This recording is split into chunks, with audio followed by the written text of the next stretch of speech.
Okay, thanks. Love you too. Bye.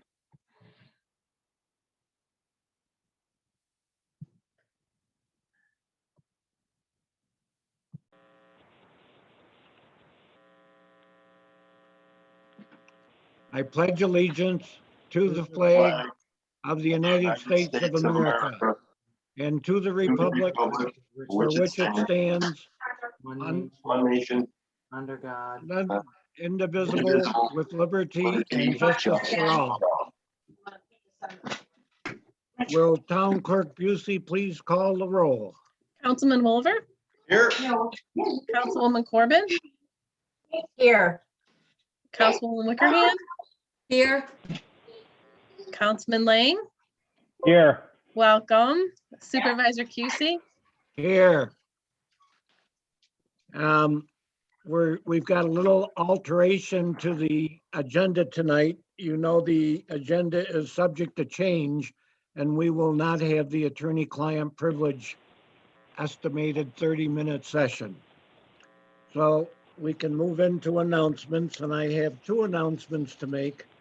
One is that the Rush Rifle Range, I think most of you know that's on Stony Brook Road, used by all the regional police agencies for training. They are going to resume their training. Their training there is weather dependent, and they believe that starting on Tuesday, the 8th, they will have weather that will accommodate the training. That's going to run from 8:30 to 4:30 p.m. If anybody would like a schedule on a month-by-month basis, let us know and we can provide you with such. The other announcement I'd like to make is that Monroe in Bloom is back. Monroe is Bloom is where local municipalities can participate in a plant distribution by the county. It didn't happen last year. It got canceled because of COVID, but this year they're going forth with it. So hopefully we will get enough people involved in our flower tending activity this year, and we can order the plants from the Monroe and Bloom and make use of them and make our town even more attractive than it was last year. So we can now move right into the public comment session. I remind you that the public comment session, this one is for your comment only. You can ask a question, but you won't get an answer. And please be respectful of all who are in on this call who can hear it. And go ahead and have at it.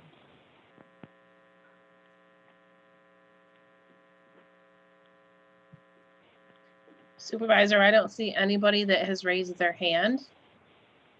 John This is John Morelli. Morelli. I've raised my hand. He's got his hand raised.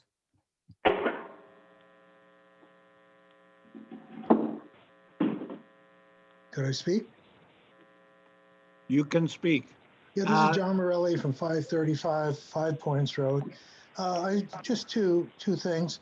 One is I was surprised not to see the chat feature reinstated. I thought that was clarified and figured out and would be put back by now. And I see it's not there, so it seems to me that there's still some discussion to go on because that's one thing. The other is I noticed on the agenda, you have a couple of rezoning requests on the agenda. One is for Meadowwood, which frankly is the first one I'm aware being submitted. And then the second one is for the Moore property. And that's pretty surprising to me since there was another request put in for rezoning by the people, the families, 7 families in the northwest corner of Five Points Road and Honey Eye Falls 5 Points Road.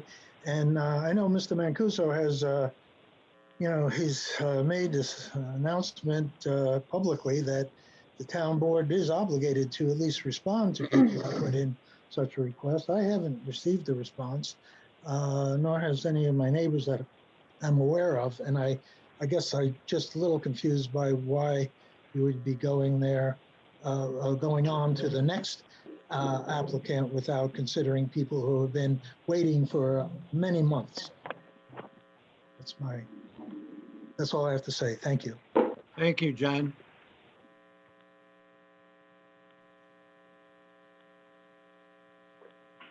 Anyone else?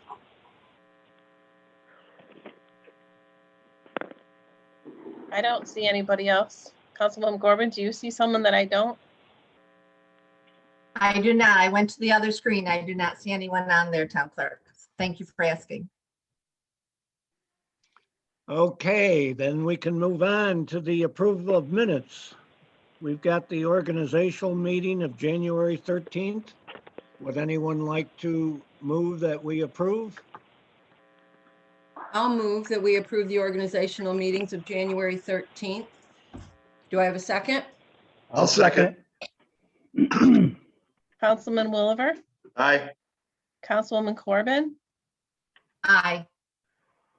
Councilwoman Mickerham, Aye.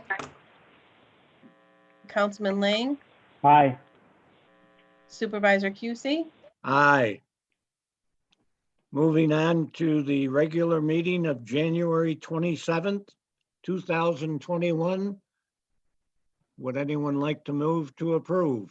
Supervisor Cusey, I would like to request that we table the approval of the minutes for January 27 and February 10th, as I did not get them until this afternoon and I have not had a chance to review either one of those.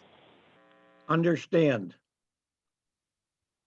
Is everybody in agreement that we consider them at the next board meeting? Sure. Just made. Thank you. Thank you.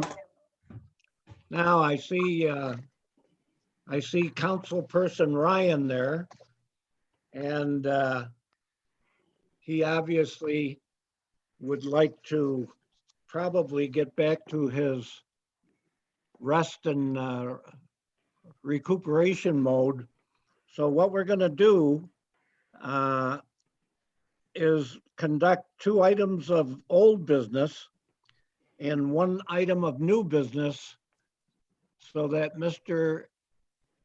Lang can participate and then retire for the evening, if he so desires. I'll hang in there as long as I can, Jerry. Thank you. I appreciate it.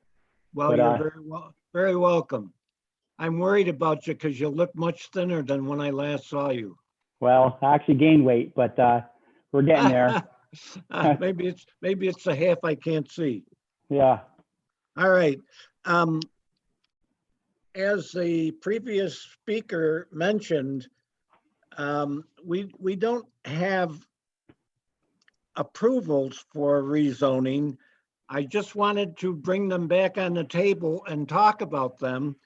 The rezoning for the quadrant at the northwest corner of 5 Points is still going to be on the agenda. We added this one, the R30, RR5 for Meadowood, along with the rezoning for the Moore property. The reason why is because, as you may remember, I was ill and wasn't really participating much in the meetings, but they did, especially the Meadowood request is much older than 5 months. And I wanted to make sure we got that on. Be mindful that these are not proposals. They are opportunities for us to discuss and decide where we want to go next. And part of that is this Town of Rush request for rezoning. I believe it was Councilperson Corbin who presented that document some time ago. And if we're interested in rezoning or considering requests, the least we can do is make sure that the involved landowner knows enough to fill out this request and submit it. I'm not aware that we have any requests. And of course, having been out of the mainstream for a month, they might have come in. Maybe I just don't know about it. But anyway, I'd like to discuss the request for rezoning Meadowwood that came from a resident there. And the resident is going to be on this call tonight, but she had another obligation and she will return after that obligation has been satisfied. So if we want, we can move on to the.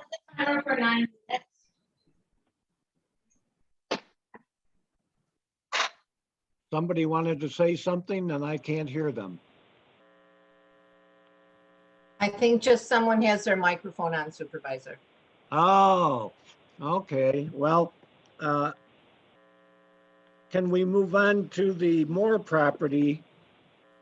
We have not, that I know of, received a request for that, but I think we should be able to advise Mr. Moore what his next step in the process would be.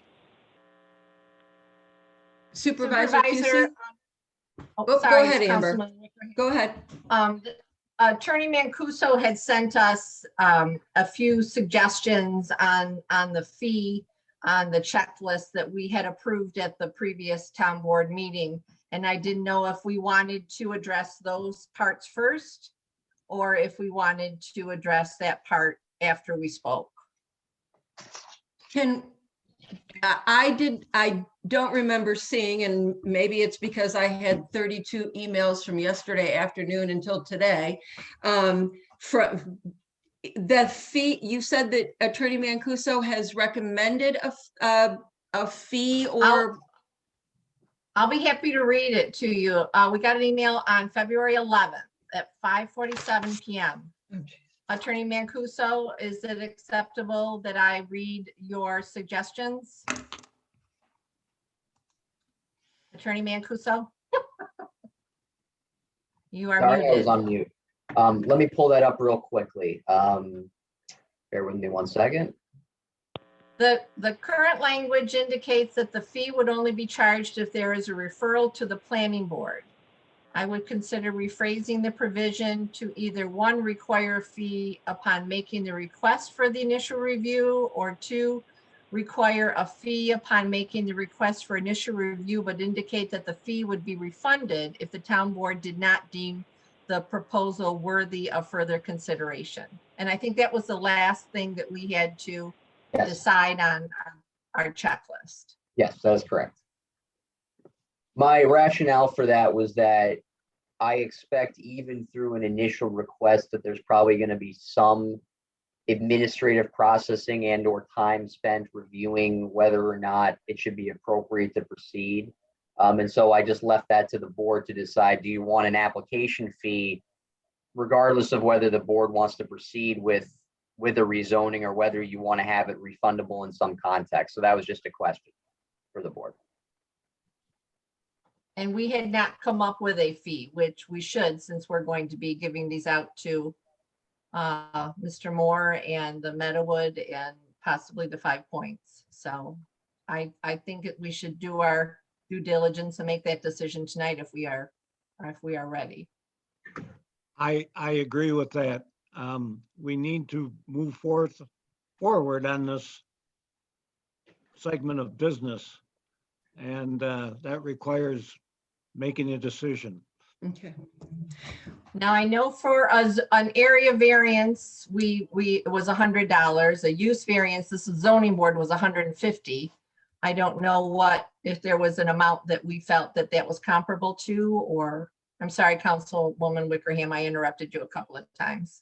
No, I was listening. I was just going to ask, what are we kind of thinking on, what would the purpose of the application fee is for the time it takes to do the reviewing? Is that how I understand it? So we would have to take into consideration like the processing of the clerk Is that how it goes, Pam? What are those fees usually used for? Well, you have the notice that has to be put in the paper Okay, and then incorporate the administrative fee or the fee maybe for engineering or whatever. I don't really know how that came about to begin with, because it's been that way for a long time. Maybe Jerry would have some idea Okay. of how those come about for as far as charges. but if I understand, so posting the notice, what is that, about $150 in the newspaper or less? No, it all depends, but that's maybe a little bit high. Okay, There would be no notice associated with this because this is this is effectively a application document that is putting before the town board Okay, a request for a rezoning to be considered, and the town board could look at the application and decide it's not interested okay. completely. And so the fee is really the municipality is permitted to charge a reasonable fee for an application in front of one of its boards, because it's going to entail, if it's the town clerk processing it, circulating it, whether Todd Ewell as the town engineer needs to have some involvement in that at the initial stages, or maybe it's John Limbeck, maybe it's our code enforcement officer. And so a minimal fee to recognize, some of the processing that would be done. Okay. Amber, I'm okay with $150 if that's a reasonable. I think that's reasonable. What do the rest of you think? I have one comment. The fee for Attorney Mancuso or Mr. Ewell, if they had to do any extra looking before this got reviewed or anything like that, is that going to be separate above and beyond that $150? Is that billable to the client or to the applicant? Regardless of, like, if John has to review something in there, we ask him to review it prior to us making the decision. Is that stipulated that his fees are paid separately already, or do we have to consider that in the fee? It depends on what the town board wishes to do. So let me just, for example, my fees are billed to the town retainer unless the town board directs another fee arrangement. And so the other fee arrangement, to your point, Ryan, is our fee reimbursement local law. If there's a large project or something that involves significant amount of time, the board can ask for an escrow account, and that can be billed separately outside of the retainer. My expectation is that initial requests will likely be part and parcel of my responsibility as town attorney. If something evolved into like if the board wanted to proceed with the request beyond the initial phase, that probably is going to be subject to something different. But I would say that, from my standpoint, it's probably part of the town retainer. I can't speak to the town engineer as to what that would be. Fair enough. And plus, all that's going to be laid out when it gets to the planning board. Yeah, exactly. Okay. 150 is good with me. Okay. Attorney Mancuso, are these separate? So we're talking about two different things, right? Two different things. One's the application fee for application for planning and zoning. This is just a checkoff sheet. I just saw this today. This is an application. This is a request for review. I'll call it an application, but it's really a request to the town board for someone that is interested in a rezoning, so that an individual understands what type of information may be necessary to at least get the town board to review that request. It's entirely discretionary on the part of the town board, but nevertheless, there is some information that's needed. So that was the genesis, I think, for Councilwoman Corbin and the town board to create the form. Right. It's kind of a cover sheet for an applicant or for an rezoning request. Okay. Basically. Thank you for that. Does anyone have any idea how much other towns charge? We didn't Well, even. I don't know that, but in looking at what we charge for current applications per se of the zoning board for an area variance of $100, an area variance, which is a huge amount of work, well above something like this is $150, but I think that's reasonable within the realm Yeah. And I think of what our other. everyone's in agreement on it. I just wanted to ask the question in case someone knew. Yeah. John, is the revision date February 3rd, 21, the one that you put your stamp on? Yes, I had a few minor red lines, and then number 8 needs to be filled in and probably revised just a little bit. If I'm understanding the board's discussion tonight, what I think the board is coming to the conclusion of is that you want to charge $150 upon submission of the request. Yes. Yes. So that would just need to be tweaked on paragraph 8, but if that's acceptable to the board, then all I need to do is make a couple of revisions and accept the red lines, and we should be finished. Perfect. And then we can get those out to the applicants or the Perfect. interested parties, I should say. So one thing you'll want to do is adopt a resolution to amend the fee schedule to include a rezoning or to include this form in the amount of $150. Okay.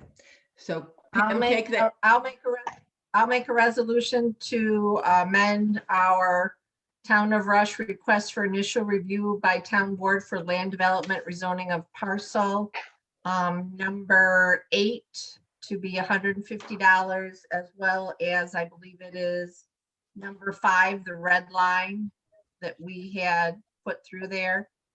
It is understood pursuant to section 100-25 of the Code of the Town of Rush, as amended by local law 2 of 2019, that the town may require an applicant to fund an escrow. I can read it right. Agreement to cover the town's reasonable and necessary administrative, engineering, and legal expenses associated with review of any municipal application. This includes rezoning applications. Yep. And then number 6, it is understood that the town board will serve as lead agency for purposes of undertaking a review of environmental impacts under the New York State Environmental Quality Review Act. I think those were the red lines, correct? Yep. And that the town's fee schedule for 2021 include a $150 fee for this request. So moved. I Seconded. that motion. I'll second that. Councilman Wolliver, Aye. Councilwoman Corbin, Aye. Councilwoman Wickerham, Aye. Councilman Lang, Aye. Supervisor Cusey. Aye. With that, I believe we can move on to the comprehensive plan update. While Councilperson Lang is with us, he can provide us with that update. I will speak for a minute or two on this. And that as up to Wednesday of last week, I had it pretty secure in that I reached out to many of the individuals that were part of the initial pre-plan meetings, asking their interest in being involved with the steering committee. I had the file compiled here, but unfortunate events led me to have my wife drop off that file to Phyllis this past weekend, and Phyllis took it over the finish line for me and finished up all the intentions that you had wanted me to take care of from our last 10 board meeting, and that was having a resolution ready to go, appointing a steering committee of 10 to 12 members, naming a co-chairperson, and Phyllis was able to finish up those wraps. So without talking, I'll let Phyllis finish up what she completed and was able to accomplish with, I believe, attorney Mancuso's input, and kind of build on what I had done prior to Friday morning. Thank you. Take it home, Phyllis. Yes, I'm on mute, sorry. To follow Ryan, he was kind enough to share all of his notes and his information with me. I had a discussion with Todd Ewell, and Todd was very helpful in guiding my knowledge on the steps that can be taken. So what I pulled up the resolution that Ryan had submitted to the board, and filled in all of the question marks. So tonight we would like to, you've all gotten a copy of this. You've all seen that the team of people that have accepted the responsibility of being on the committee is a very diverse one. Was very thankful that most of the original members of Victoria's committee said that they would be interested, and we do have a couple of new members who are interested, so that's exciting as well. So if we could, unless there's discussion, I'd like to propose the resolution for adoption, and happy to read it. I do have some discussion comments I'd like to make. Okay. So upon receiving this just a couple days ago, I went through it all and tried to digest it as best I could. And when we get to the resolution part, I've got some particular terms, but I wanted to speak to the steering committee that I think possibly, and Councilman Lang's done a great job, and thank you, Councilman Wickerham, for stepping in. But not being part of that process of suggesting names for who would be on the steering committee, I wanted to make sure that I had my voice heard tonight. And I thought it was interesting that the current proposal has two planning board members, Jeff Werner and Don Sweet. Conservation Board, Julia Letterman. Business, I'm taking Jim Kolb to be that. Active Farming, Dan Chase. Farmland Advisory, Robert Kraus. These were the names that Councilman Lang had put in there. Parks, Open Space, I put Marianne Rizzo there. Engineering, Carl Ast. And then there were three other names, Joan DuPont, Steve McPherson, and Donna Earhart. But I thought we're missing some very important stakeholders in our town, Rush seniors. I think we should have representation from Rush seniors, maybe the library, the highway department. I don't know everyone in town, but I don't know if maybe the fire department. I don't know if any of those current members are volunteer fire department members that could also substitute in for that. I was thinking the school district would be an important, and I know I'm over the 12 numbers, Ryan. This is my only opportunity yet to put in there. And I can address your concerns in that I did reach out to, I did reach out to members of all, lines across the town that were involved from the get-go, and all the names that I had. Many people did not want to continue with that. I asked Resident Hankins, our current secretary, who has much involvement in this over the years, for her expertise and input to be part of the steering committee, which she respectively declined. So again, the true meaning of a steering committee, and if you look at all the surrounding towns, you know that these committees are best handled between 10 and 12. I also did research in showing that in addition to the steering committee just being able to make decisions and get them back to the board so we can finally get going on this thing after a long time, a lot of their voices are heard at public workshop meetings. All the other towns have open workshop meetings where 50 to 100 people. I'm not going to sit here and appoint 100 people on a committee to get one job done. We'll hear that input from many people. I might have missed one or two, but the people that I differentiated before reaching out, a lot of them respectively declined. And so I went with a group of people that were interested in doing this task. I don't think we're going to miss out on any representation across the board because, again, the community workshop where a lot of this work is going to get done, it's not going to be from the steering committee. They're going to be the ones saying, okay, we need to hear from the seniors. We need to have a sidewalk going from wherever. We need an adult playground, whatever they want. But that's going to be multitude, maybe 10 community, center meetings that this information is heard. So get this off the ground after so much delay. I think the committee here that was put together is going to be one that's going to be taking this task above and beyond to where it's going to be, or needs to Right. be. And can I also add, within my conversations with the town engineer, Todd Ewell, Ryan had something in the folder that he shared with me that Todd had developed for Victoria.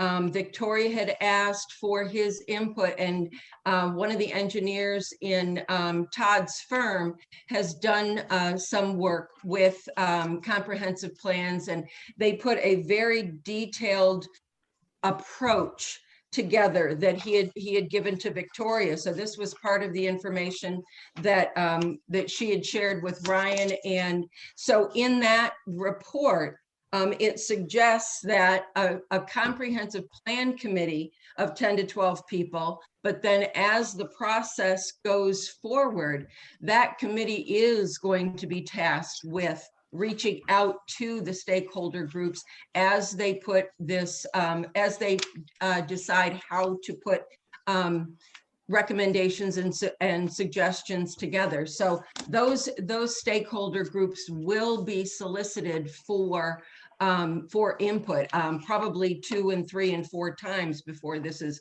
over. One of the comments that Todd did make to me was that this is not a 6-month or a 1-year project. This could take 12 months to 18 months to really start seeing some meat. So it's going to be, there will be many reach outs done by this committee. And I think, like Ryan said, keeping the steering committee, so to speak, to that 10 to 12 will hone in focus, and then they can do their breakout sessions as they move forward. So I'm comfortable with the makeup of the steering committee that the update committee, as Ryan calls it, that has come up with. Based on I your, appreciate that. Go ahead, Supervisor. no, you go ahead, please. No, I said enough. I'll speak when you're done. All right. I like everything that you just said, both Phyllis and Ryan. I just want to bring up a point, and that is, I've had a couple of conversations recently, like just since the first of the year, where people have given me their opinion that, and this isn't intended to be 100% correct or perfect, but there seems to be a lack of input from the outer reaches of our town for input to such projects. And it seems like there's a quadrant in town where people are very active, and then around the hamlet, they're very active with input, but then you get to some of the outlying areas and we don't hear from those people. And I hope when the solicitors seek input in the future, that could be mentioned. Sure. I think for the last update we had for the comprehensive plan, there was a townwide survey that went around what people were looking for their town to be shaped like. I might have a copy of that somewhere. That was another thing that I wanted to mention, Dan. Thank you for bringing it up. But that was something else that people said, why do I keep hearing about these surveys, but I never get to fill one out and send it back? Because they're never sent out.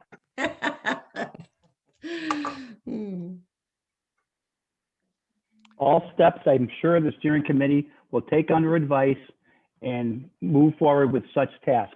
But until we get a steering committee, we're not going anywhere with this. So let's make this happen tonight, okay? I think you're right about that.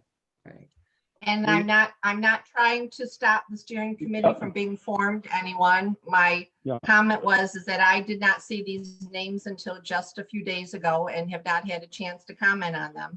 So I greatly appreciate you all indulging me with with my observations on them. There's 11 people currently on there.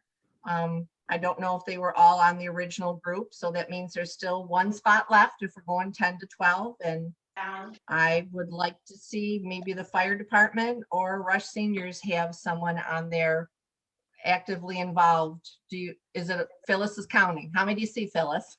11? What? Well, I Oh, I see, thought you were counting. no. Okay, sorry. And Amber the brings other, up an excellent point. When you, There's 11. Yep.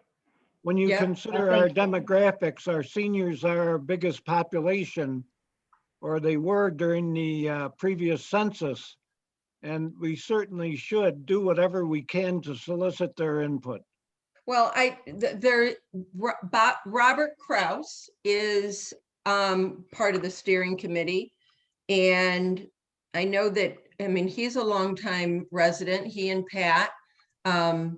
I know that we don't know, we Ryan, don't know if they're on this. We don't know if they're on the senior citizen committee though, the organization. Okay, do you have Oh. a name, Amber, of someone on the senior citizen committee that would like to be part of this committee? I do not. I would be happy Okay. to get Jimmy one going. Wilkins. Do you have anybody with the fire department that you know? I agree with you. Jimmy Wilkins would be great. I agree with Okay. you, Dan. we're gonna Well, can have we- to ask him. Right, Yep. maybe we can do a resolution afterwards, appoint one more member to the steering committee. Right. But in the interim, if Mr. Wilkins can get a hold of us or what have you, we'd be more than happy to check. I asked you, Jerry, but I think your hands are full already, if you wanted to fulfill that void. Well, for or me. I could, I'm a member of the Rush Seniors. Well, somebody. So if anybody's on tonight and they want to pipe in to be a senior representative, Right. or if Dan knows anybody from the fire department, you think he just mentioned Mr. Wilkins, we'd welcome, one other body. But Yeah. for now, I think the names, I had, people decline, and we'll go from there. But we can get that cross. Can't And Right.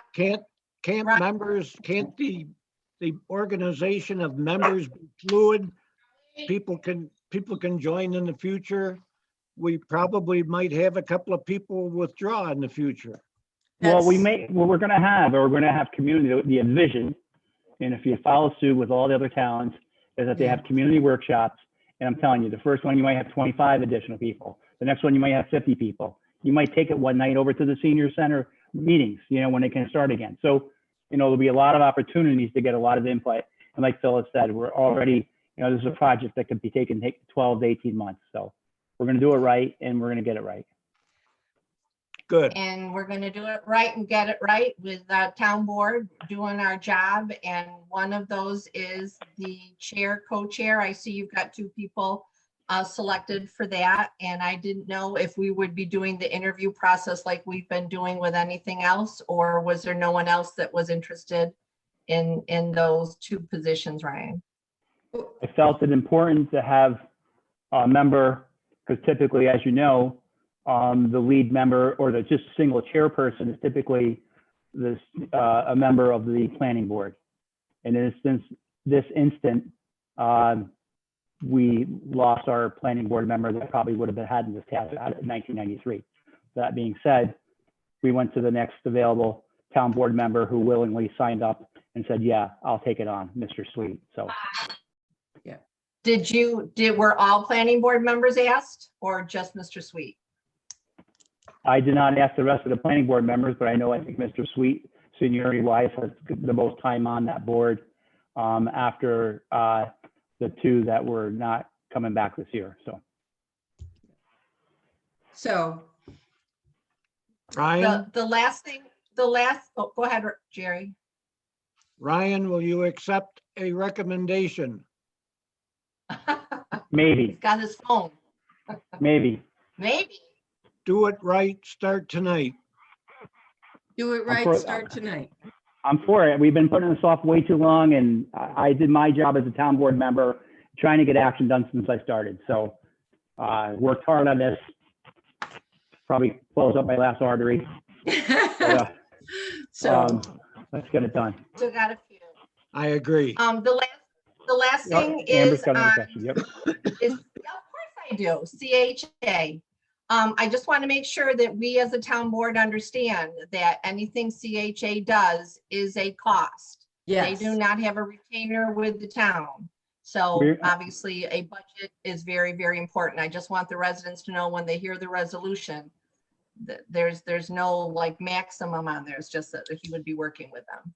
Well, we've got 2 engineers outside of on that committee that we're hoping, will be unbillable hours to us. Thank you, Joan and Right. Carl. Okay. Can I read the resolution? You can. All right. Be it resolved, as, tonight, February 24th, 2021, that the Rush Town Board will establish the update committee for the 2010 edition of the Town of Rush Comprehensive Plan and providing a charge to said committee, whereas the Rush Town Board has the authority pursuant to Section 272A of New York State Town Law to maintain the adopted Town of Rush Comprehensive Plan. And whereas the latest edition of the Comprehensive Plan was adopted by the Town Board by Resolution number 138 of 1993 on August 17th, 1993, and whereas the town board also has the authority pursuant to Section 272A, Section 4 of New York State Town Law to appoint a special board directed to prepare a proposed comprehensive plan or amendment thereto, and such board shall, by resolution, recommend such plan or amendment to the town board, and therefore it be resolved, the town board does hereby establish a comprehensive plan update committee that is to be comprised of 10 to 12 members, including a member of the town board serving as a liaison. And be it further resolved that the comprehensive plan update committee shall be comprised of the following members: Donna Earhart, Don Sweet, Julia Letterman, Joan DuPont, Jeff Warner, Jim Kolb, Marianne Rizzo, Dan Chase, Steve McPherson, Robert Kraus, and Carl Ask. Be it further resolved that the comprehensive, or I will include Jim Wilkins if he so desires to join.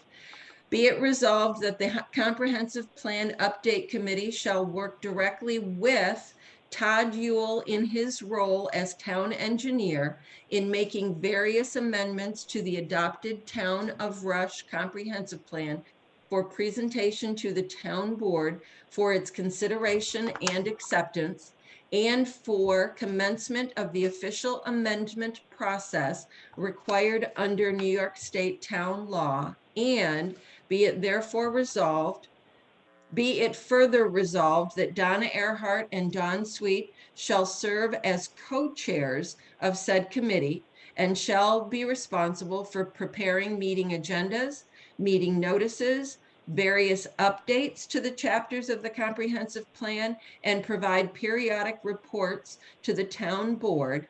And be it further resolved that the town board does not delegate any of its statutory authority to the Comprehensive Plan Update Committee, whose role is advisory only.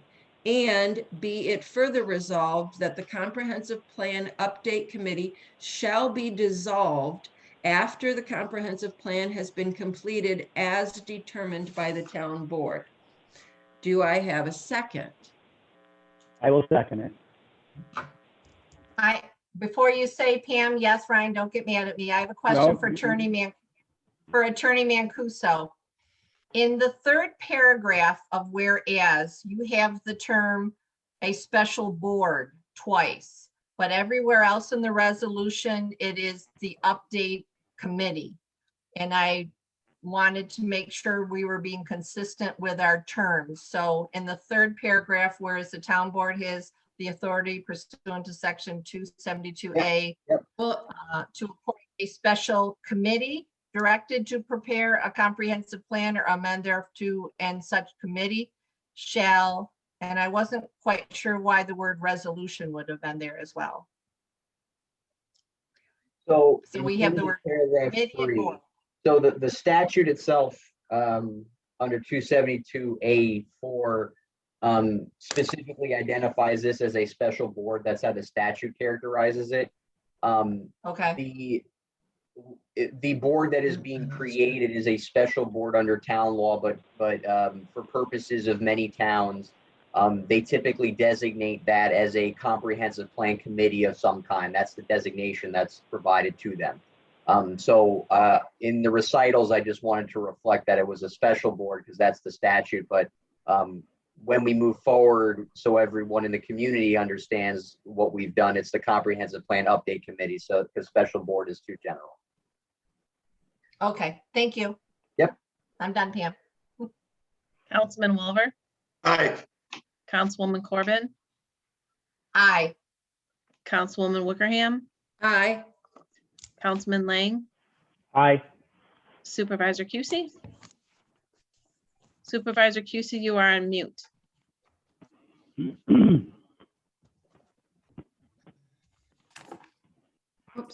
He's still on mute.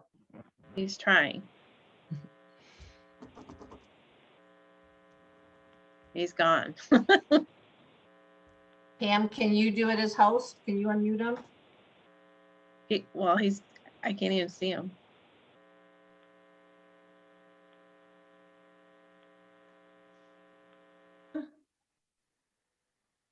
Oh, there he is. There he is. Stuff happens. All right.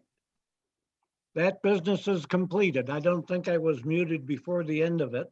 You had Yeah, an you eye, were. right? Did I say aye?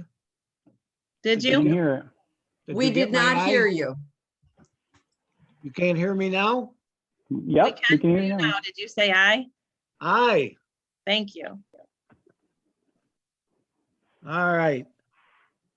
We're going to move on to one last piece of business, which Councilman Lang would like to participate in. And that is the appointment for the planning board vacancy. We made appointments, I believe it was a month ago. And then we had another resignation, so we need another person on the planning board. We have our previous worksheet, which listed the candidates, their interests. And does anybody have a proposal for one of those individuals to take the empty seat on the planning board? I do.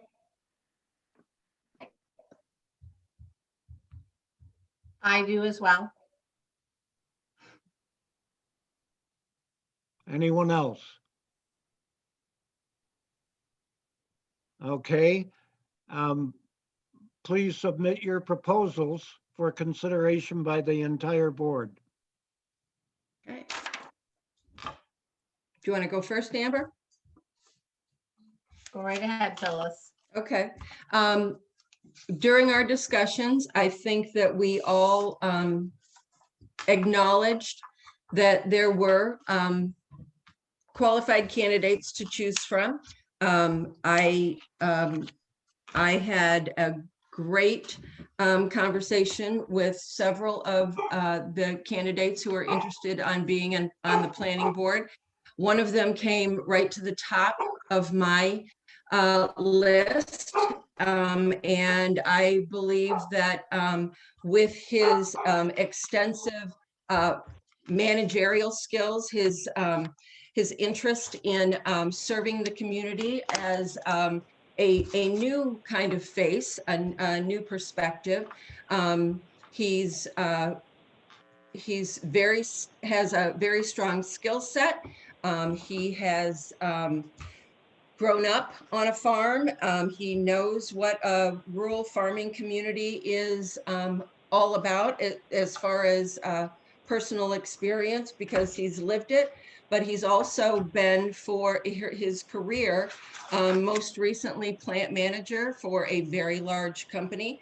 I think that he has the time management skills, the people skills, the level-headedness that we need. He's a fact-based gentleman, and I think that he would be a very strong addition to the planning board. So I would like to move that we appoint Steve McPherson to be appointed to the planning board for a 5-year term beginning on March 1st and continuing through December 31st, 2024. Thank you. And Council- my recommendation is for Carl Ost to be the newly appointed planning board member. He rose to the top of my list during our interview process. He sent in a very detailed resume. He also grew up in an agricultural community. His grandfather was a farmer. He's lived in Rush for over 30 plus years. We currently do not have an engineer on the board. I'm concerned to make sure we have the strongest and most diverse planning board possible. His extensive experience is in planning, design, construction of infrastructure projects, transportation, site plans, highways, trails, parking lot design, water, electric, gas, utility projects, developing and reviewing construction drawings and specifications, code review, risk assessment, and road safety audits. He's worked with New York State, other states across the Northeast, county and municipal agencies, as well as other states. He's been a project sponsor, a project manager, project reviewer for private development and project funding sources. He's worked extensively with project development personnel, including developers, architects, landscape architects, engineers, environmental scientists, and planners. He is in town 12 months a year. He lives in this area. He does not leave for any extended length of time. And having been on the zoning board chair, I know the amount of work that falls upon each member, and each member has the responsibility to carry out those duties so that it doesn't fall on anyone else. And he was also obviously commended, as both people were, by Councilman Lang for selection on the Comprehensive Plan Committee. Any comments from any board member regarding the 2 nominations? I think we have a very good pool. I've reviewed my notes and et cetera, and I agree with Phyllis' evaluation of Mr. McPherson to appointment for the planning board. I think he brought a very diverse experience background, and I think during the interviews, he was here versus other applicants. He was the top of my board, my choice. That's an interesting observation, I think, by all of us, because Mr. McPherson was very open and honest that he does retire outside of the state for 3 months of the year, and he would not be here for those 3 months. So I understand the pros and the cons, but I do not feel that that is serving the people of Rush, even though he is a wonderful Rush resident. And I understand your concerns, Councilwoman Corbin. I did a little bit of history research, and I did go back 6 years in our planning board minutes. And over the course of those 6 years, out of the 18 January, February, and Marches that Mr. McPherson is in out of town, more than half of those meetings were canceled, including this year. 2 of the January and February meeting were canceled. In prior years, I may tend to agree with you, but as we are proving right this very second, Zoom is a wonderful tool. And the internet and all of the documentation that we have received via email or access via the computer makes remote working very easy. I understand your concern with the extra workload. I am not suggesting that Mr. McPherson be appointed as the chairperson. He is a committee of, he is one member in a committee of 5. I have spoken with the other board members, the planning board members, and the majority of them do not have any concern whatsoever with him being out of town January, February, and March, because like I just said, Zoom is a wonderful tool, and we all have our cell phones and we all have email, and there is plenty of access available. So I do not see that as hampering his ability to be a participant on this board. I know from prior I'm doing my business attendance at together. planning board meetings, they don't always have 4 members at the table, even even when there were 5 members who live in town. I think that a couple of our farmers get busy in the summertime, and they don't always, they aren't always able to attend, but they do have communication. So I don't see that as enough of a hindrance to not appoint somebody who's highly qualified. And I spoke with our town engineer, who is he reviews all of those. So your concern about having a qualified engineer on the board, that's what we contract with Mr. Yule for. So I'm also comfortable that he would be able to fill whatever void that there is perceived. Obviously, we will agree. I will agree to disagree because some of the conversations and comments I've heard have changed since my original conversations. So Okay. Leave it at that. Councilwoman Wickerham, when you spoke with our town engineer, by the way, is Todd Yule with us? I don't think he'll get mad at me for asking you the question. Did he make any comment about his concern regarding the lack of technical expertise on that board with the departure of the chair and the vice chair? No, he did not. Like I said, he did not give me any indication that that he was overly concerned. And yeah, no, the answer is no. He did not indicate that to me. I won't say that he expressed that he was overly concerned, but he did tell me that it was a concern that we now do not have any technical expertise on that board. And I think that's an excellent point that he made. And he shared the same with me, Supervisor, in my discussion with him, Todd Yule. I didn't get that call. So You were a little busy. Okay. So where to, Jerry? Well, then I guess we put it to a vote. Okay. We can't procrastinate. We've got to move forward. And if it's right, do it tonight, right, Ryan? right on. All right, so the town clerk, you have the 2 names. Would you proceed with a tally of votes, please?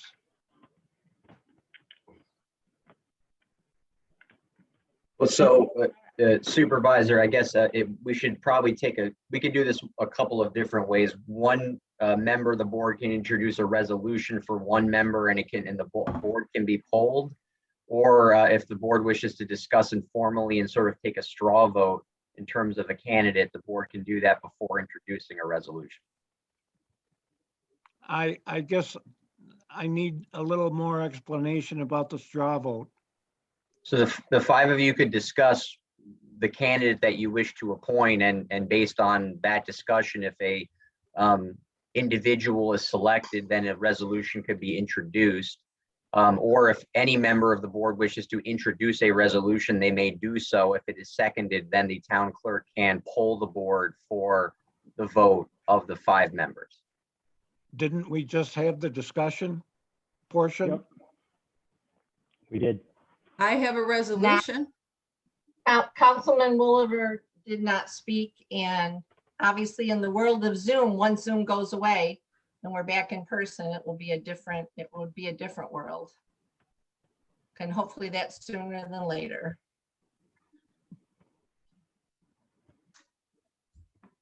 So I'm not sure we're moving forward. I So- guess Do you want a resolution? I would like to move forward. Okay. Well, we've got 2 resolutions. Right? Yes. Who would like to go first with their resolution? Phyllis, you ready? Sure, I'm ready. Go ahead. Okay. I move, be it resolved, that Steve McPherson be appointed to the planning board for a 5-year term beginning March 1st, 2021 through December 31st, 2024. Do I have a second? I'll second it. Councilman Williver, Aye. Councilwoman Corbin, Nay. Councilwoman Wickerham, Aye. Councilman Lang, Aye. Supervisor QC, Nay. Okay, and carries. John, Very good. you didn't leave, did you, John? The vote carried 3-2. So we have a 5th member of the board, Mr. McPherson. Right, okay. Thank you, John.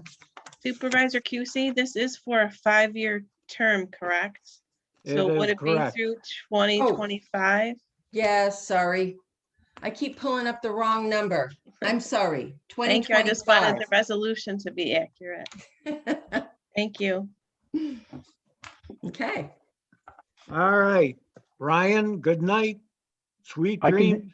Well, I appreciate that, but again, if there's anything else that you guys need me to hang in there or vote for, I'll certainly hang in there. So I might just be muted here and I'll continue listening until I need to go take some more Percocets. Why is your wife standing behind you with a baseball bat? She checked in on me. She just checked okay. in on me and said, okay, it's like, Oh, yeah. when you want to play off stage soon. So I'll hang tough and I'll listen accordingly. You're certainly welcome to stay Thanks. I'll hang in there tough. and participate in the rest of the business. Let's just not make this at 11 o'clock night. Very good. Going back to the scheduled agenda. Councilperson Corbin, we have an approval of abstract. Yes, we do. I so move that having reviewed all vouchers number 140 through 184, that they be approved for payment in the amount of $81,312.72. I'll second. Discussion. Supervisor QC, because I have not had some of my questions resolved, I would like to request that abstract number 2021-000184 be pulled out for a separate vote.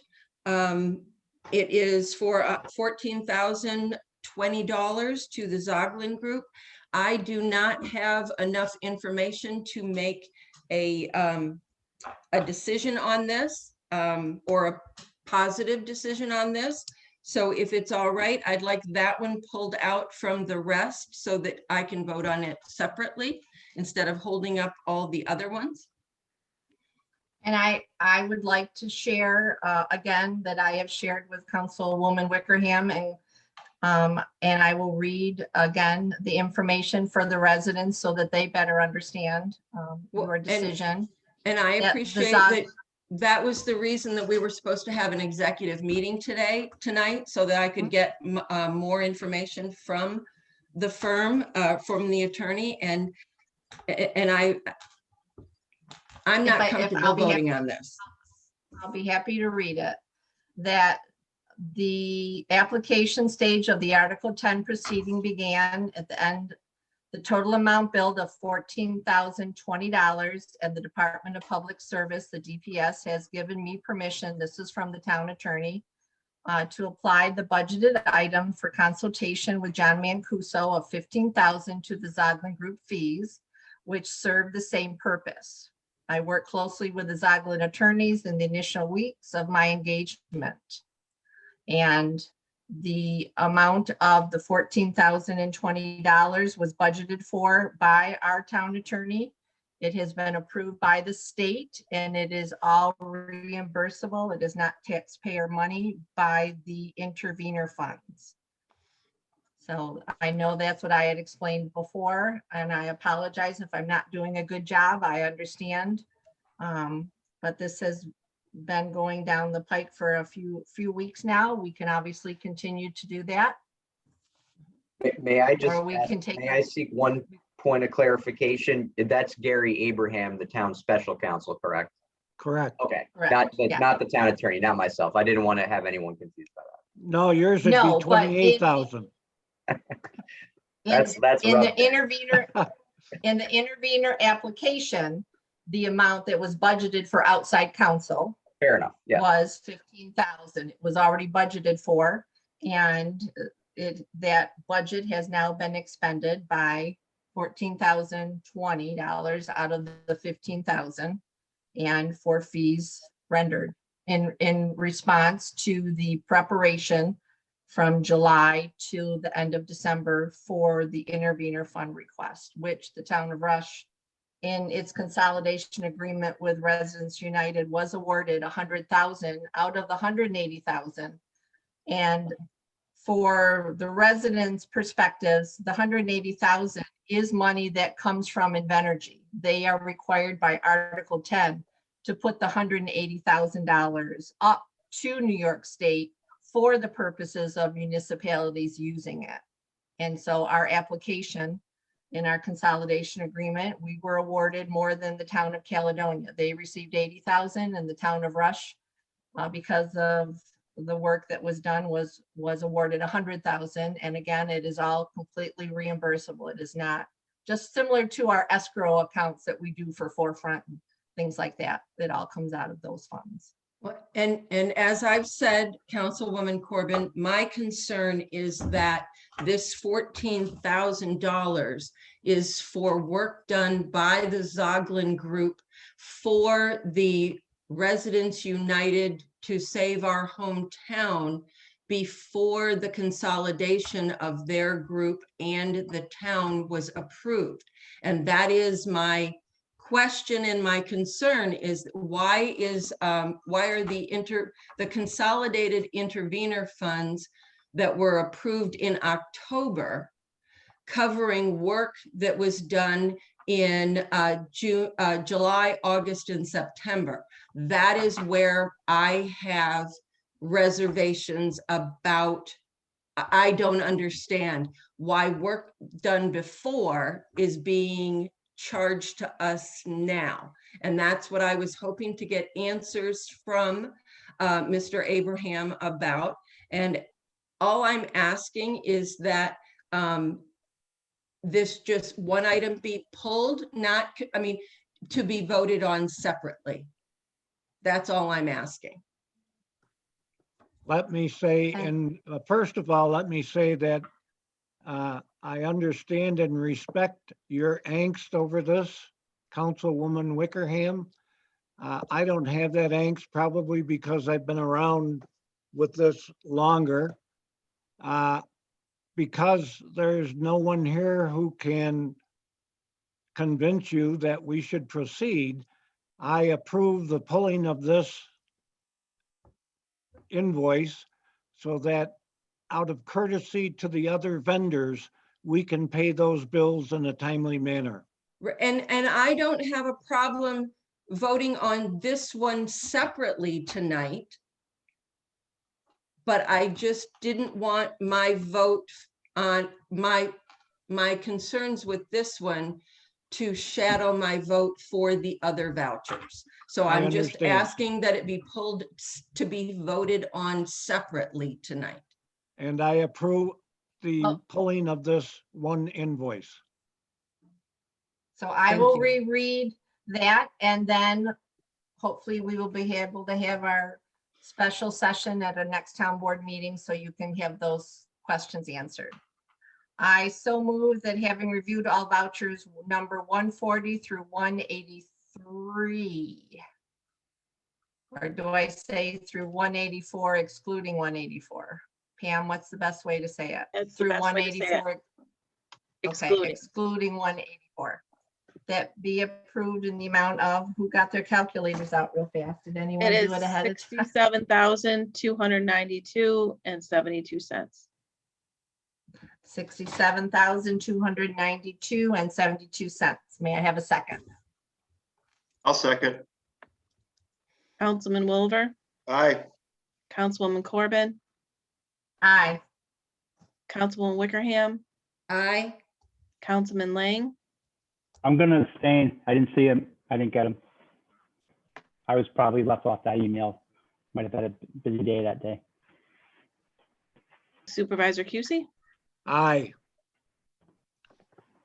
And Moving. the large amount in this particular abstract was a little over 21,000 for road salt, a little over 17,000 for the Excellus under 65, and diesel fuel for 7,700. Thank you. And Can I we, have the transfer of funds. Would you like me to do those? before we do that, can we have a vote on the removed invoice for the record?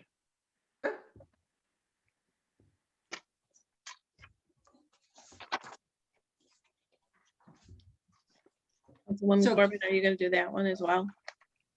I think we Well, should. we hadn't done it in that way before. That's all. I'm new to me.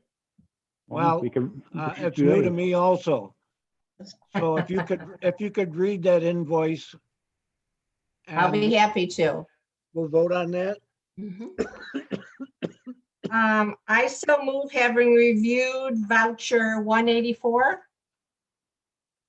in the amount of $14,020 be approved for payment. I second that. Councilman Wilver, Nay, I'd like to wait for clarification. Councilwoman Corbin, Aye. Councilman Wickerman, Nay. Councilman Lang, Nay.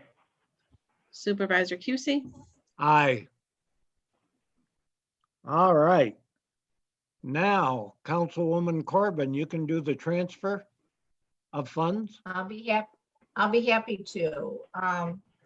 I wrote these myself, so I hope they are acceptable. I did not get anything in advance. So I so move, having audited all the unexpended balance of existing appropriations, move that transfer number 17 for $400 from maintenance repairs personnel to brush, weeds, miscellaneous for reclassification of highway personnel budget. Number 18 for $5,000 for snow removal personnel to services other government personnel for reclassification of highway personnel budget.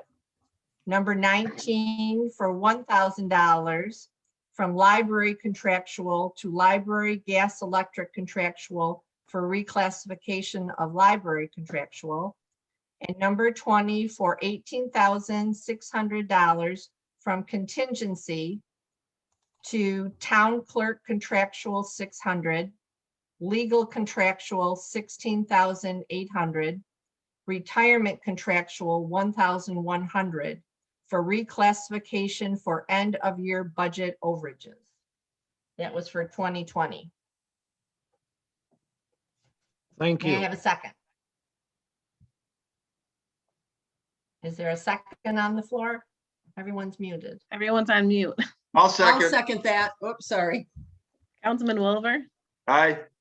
Councilwoman Corbin, Aye. Councilwoman Wickerham, Aye. Councilman Lang, Aye. Supervisor Cusey. Aye. Okay, we can move on, and I know that Councilwoman Corbin is probably could use a glass of water, but we'll let her go first on reports from board members. I attended the Rush Library Board of Trustees meeting on February 16th. I continue to be impressed at the amount of material they covered during their monthly meetings. Information, minutes, etc., about the work the library board is undertaking can all be found on the Rush Library website. Just click on the About Us link. The library director was unable to attend tonight, so I'll share her report during mine. She would like to know that we plan to open on Saturdays from 10 a.m. to 2 p.m. beginning March 6th. They're welcoming a new staff member, Sue Ritz, who will run adult classes and events. They're happy to report that water-stained ceiling tiles in the fireplace area have been replaced. A new roof leak appeared in the library foyer and an old leak appeared over the library director's desk. The supervisor is aware of those leaks. And thank you to all patrons who continue to wear masks and follow our COVID precautions. We really appreciate it. Been working on the new website update with the supervisor secretary. We've begun working with the vendor on the color palette choices and layout. We're excited. And hopefully at our next town board meeting, we'll be able to share more news on that. I've worked with the town clerk this past week so she can begin broadcasting all our meetings to the town YouTube channel once again. I'm awaiting the town clerk to complete a necessary step, but hopefully by the next town board meeting, we'll be up on YouTube once again. An update on the Rush Riverside Refuge, Councilwoman Wickerham and I had begun working with the Horses Friend towards a possible mutual beneficial partnership for their use of the barns and buildings at the East River Road location. Unfortunately, today we received an email that I've shared with the board that a Horses Friend at the present time will be staying at their present location. However, they hope down the road in the future to reach out to the town again for future discussions. Lastly, Tier 3 solar energy system updates. Horseshoe Solar, I've not received anything new since our last town board meeting to report. However, you can go on to through our town website, the New York State DPS website. There is a link. And the most recent posting is a letter from the president of the Seneca Nation on February 6th, requesting further archaeological studies needed to be performed due to the cultural sensitivity of that area, as well as other concerns they have.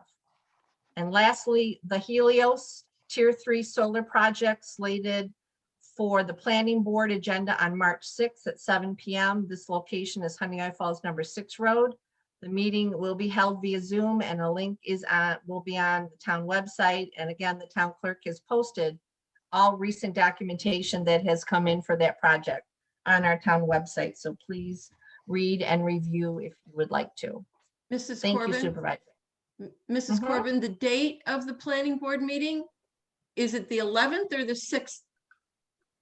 It's the third Tuesday of every month. So I had February 16th or March. I got the wrong month. Okay, March 16th.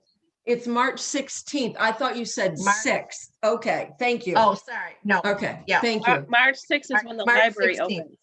Oh, yeah, okay. Yeah. No, I Everybody- had the right date. All right, thank you. Everybody happy? Thank you. Mark David, our highway superintendent, is not with us, but he gave me a report and I think he would like me to share that. One is their road salt consumption is way down as can be expected.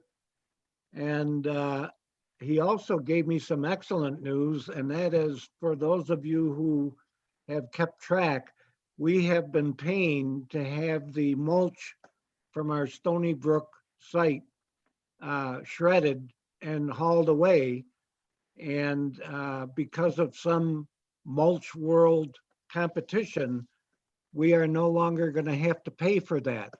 They are going to haul it away, shred it and haul it away for free.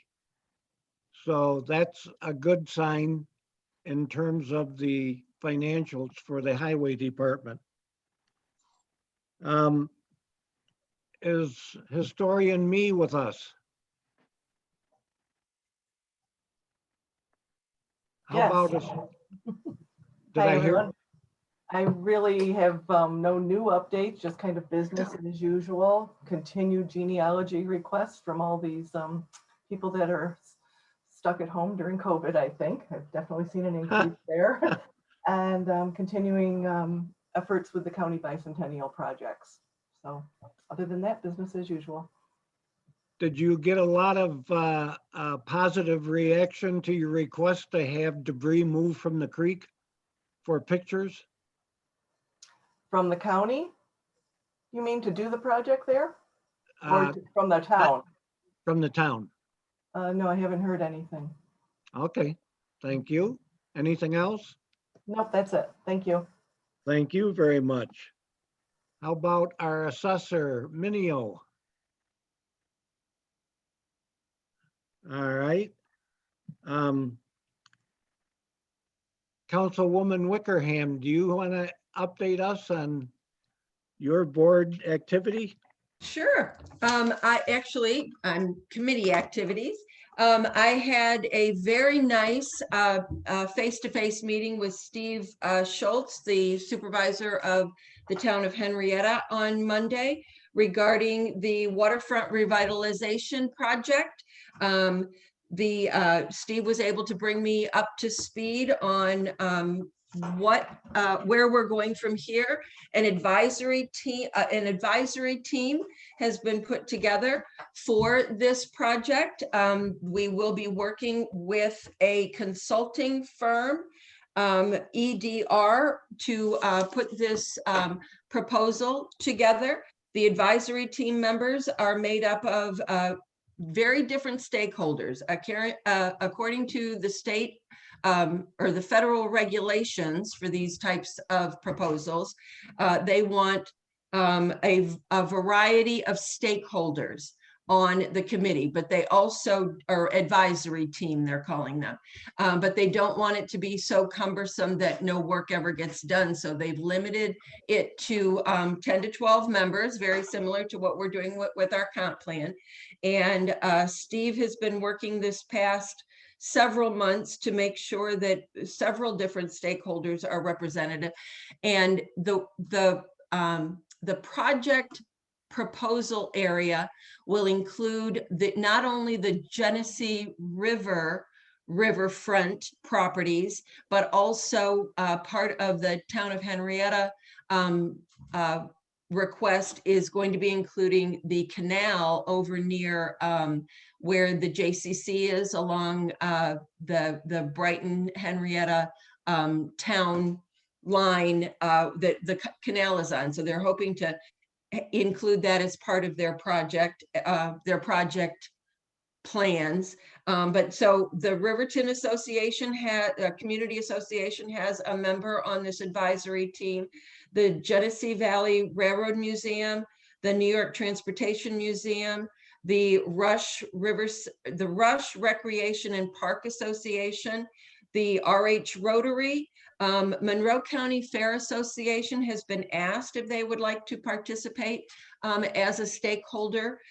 They have respectfully requested that they be put in as a alternate source of information, because they're not quite sure where they are going with the fair, let alone whether they will have a association in the very near future. They also, the team also has a representative from, like I said, JCC, as well as the School at Industry.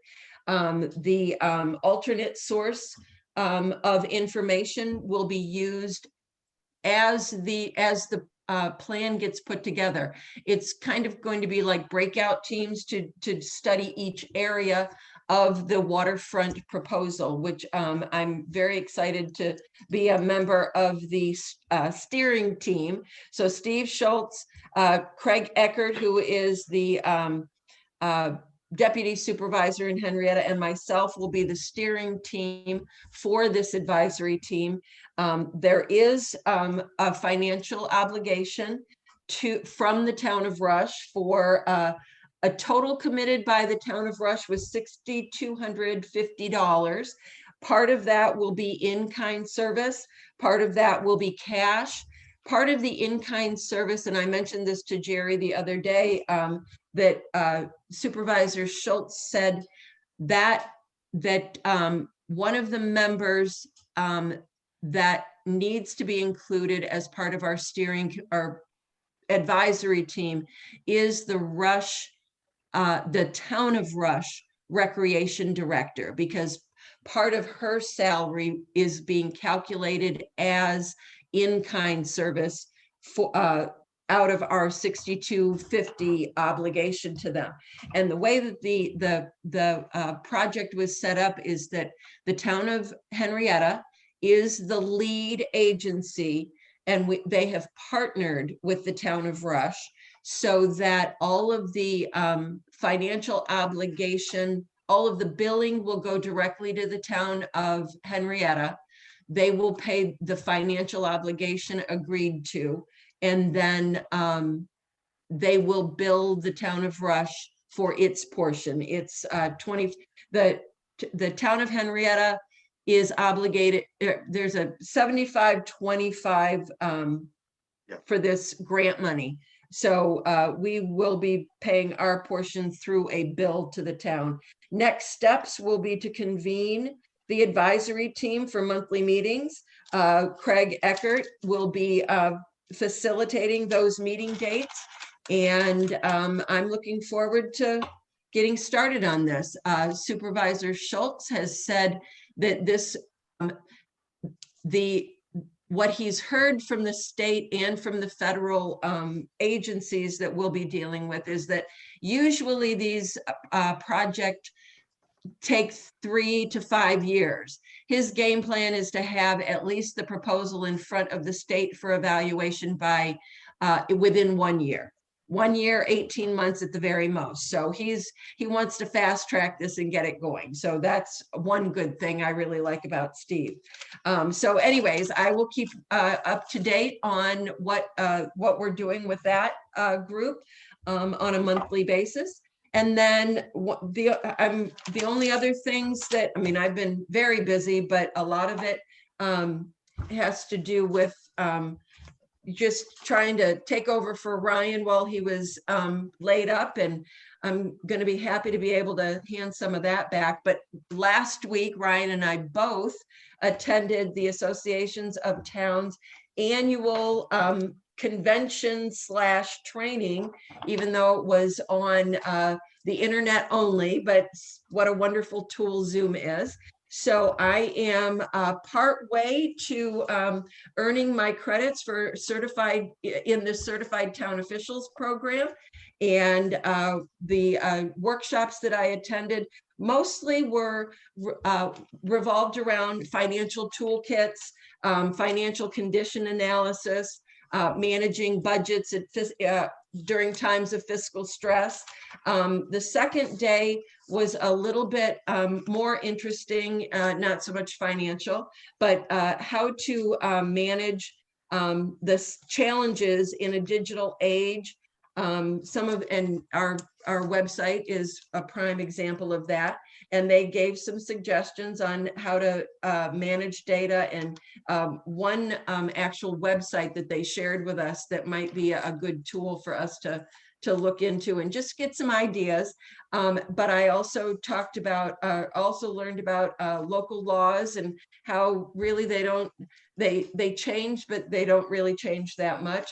And rethinking land use as part of COVID, which I thought was very interesting. because there are some things that COVID accessory dwellings, things like that, home-based businesses, are we up to code on, or are our codes up to this new new way of living out, with home people working from home? People are now putting small businesses out of their homes instead of going into the office. So it was just a reminder to look at our codes as far as parking and spacing and ventilation and heating. And there were some really interesting stories when it came to those respects. And the last segment that I took was on the seeker review process. And it was a very enlightening workshop, as well as it gave me the tools that I need to figure out how to do the seeker process. There's a whole workbook that we can get and work from. So I'm excited to get the workbook and really learn more about the seeker process, because that is not something that most people understand. So I really enjoyed the training sessions, and I look forward to taking more of them. Luckily, a lot of them are online now, so we don't have to pay to go to a face-to-face workshop. They're all videotaped and they're all free with our membership. So I should be able to earn my certificate, or my certification, town official certification, in no time at all. Thank you So very that's it much. for me. Thank you very much. Mhm. I can't recall if you mentioned during your LWRP presentation that people should know that that is for planning only. That is planning the development, that has nothing to do with future construction activity. Correct. Well, and it's not even so much as planning. It's more of a wish list. But it's a very detailed wish list that the state and the federal government will review to see if those projects are in line with their ideas of waterfront redevelopment. And if those projects are in line, then we would have opportunity to get grant money to fund those projects. So right now it's putting a very detailed wish list together is how I'm looking at it. So what will happen is once the advisory team is up and running, they will be doing full-blown studies of what kinds of things could be done, what might be needed, and that's where those alternate types of resources will come in handy, very similar to focus groups and town hall meetings with other, for each specific area that they'd like to see developed. So it's not going to be a quick process, but we will be exploring all kinds of ideas. So I'm always looking for information too. I mean, please, anybody who is in the audience tonight, or if you know someone who has had an idea, please send it my way and I'll bring it to the committee as well. Thank you again. Next on our updates, I will call on John, our building inspector, and Rick, our code enforcement officer.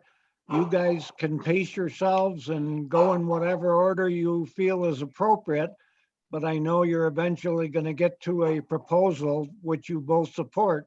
So please have at it. Okay. I did submit my report along with my building permit spreadsheet to the board. I've issued 9 permits so far in 2021. I have had conversations with 7 to 8 more residents who are planning on putting in permit applications fairly soon. Got a lot of help from the assessor, Augie Minio, and our attorney, John Mancuso. We did establish a new private road, Yorick Forest Lane, which is off of Rush Henrietta Town Line Road. This is across from number 1104 Rush Henrietta Town Line Road. And we do have a new single-family home being built at that location. I'm still working through approximately 60 open building permits that were issued in 2020. Basically contacting the owner, determining the status of the permitted work.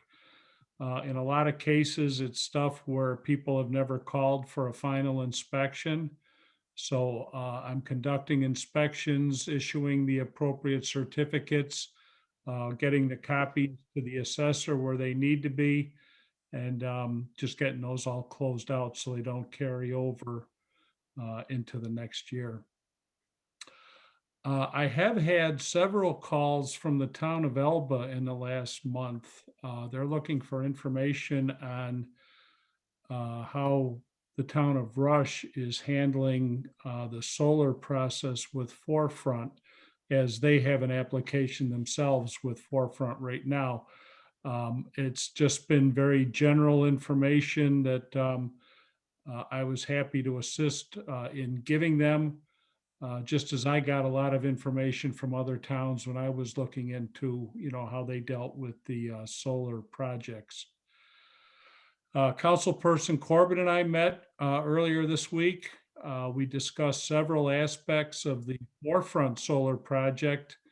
And based on this discussion that we had, I got a hold of Christian Schlesinger at Forefront to determine if any of the panels that are going to be installed at the Rush facility contain any of the PFAS chemicals, because there's quite a concern of those industry-wide because of runoff and what it can do to soil and water.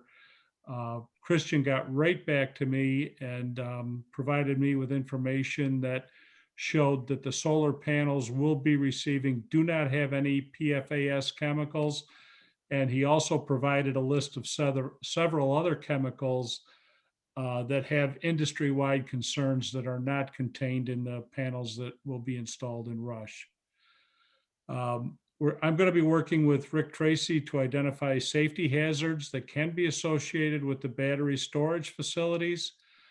Once a facility is proposed to be built, it does have to adhere to all of the New York State Fire and Building Code hazard classifications. But this is a good exercise for us to understand, what those hazards might be. There's a potential to affect fire department, surrounding neighbors, different things.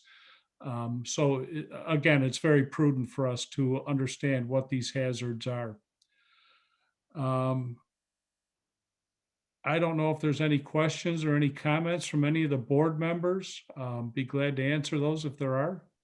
I just have a question about Uric Lane that Yes. will not be a dedicated road. No, So, it's a private drive. and who is going to be responsible for wintertime maintenance of that? That would be the developer, the Yorick family. Are they going to reside in the one house that's there? That I don't know. Good enough, thank you. Okay. And I'll turn it over to my esteemed colleague.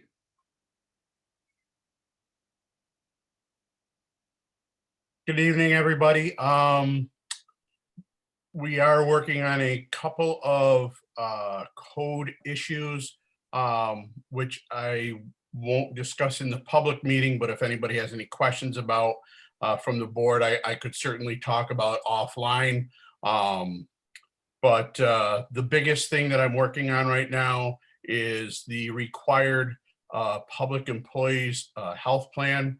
That's the plan that was mandated by the governor since COVID started, and is required to be submitted to the state in April. And probably about 70–75% complete with that project. As far as my report goes, that's about it. Supervisor, do you want to bring up the item that's under new business now, or was there something else you were thinking about? Well, I think that you are hopefully prepared to bring that up and put it in your words for a proposal and see what the board members think about that. Okay, so one of the things that has come out with COVID and the recommendations for inclusion into the emergency plan is, to the extent possible, they're recommending that employees don't, I guess I'll refer to it as co-locate workspaces, share workspaces.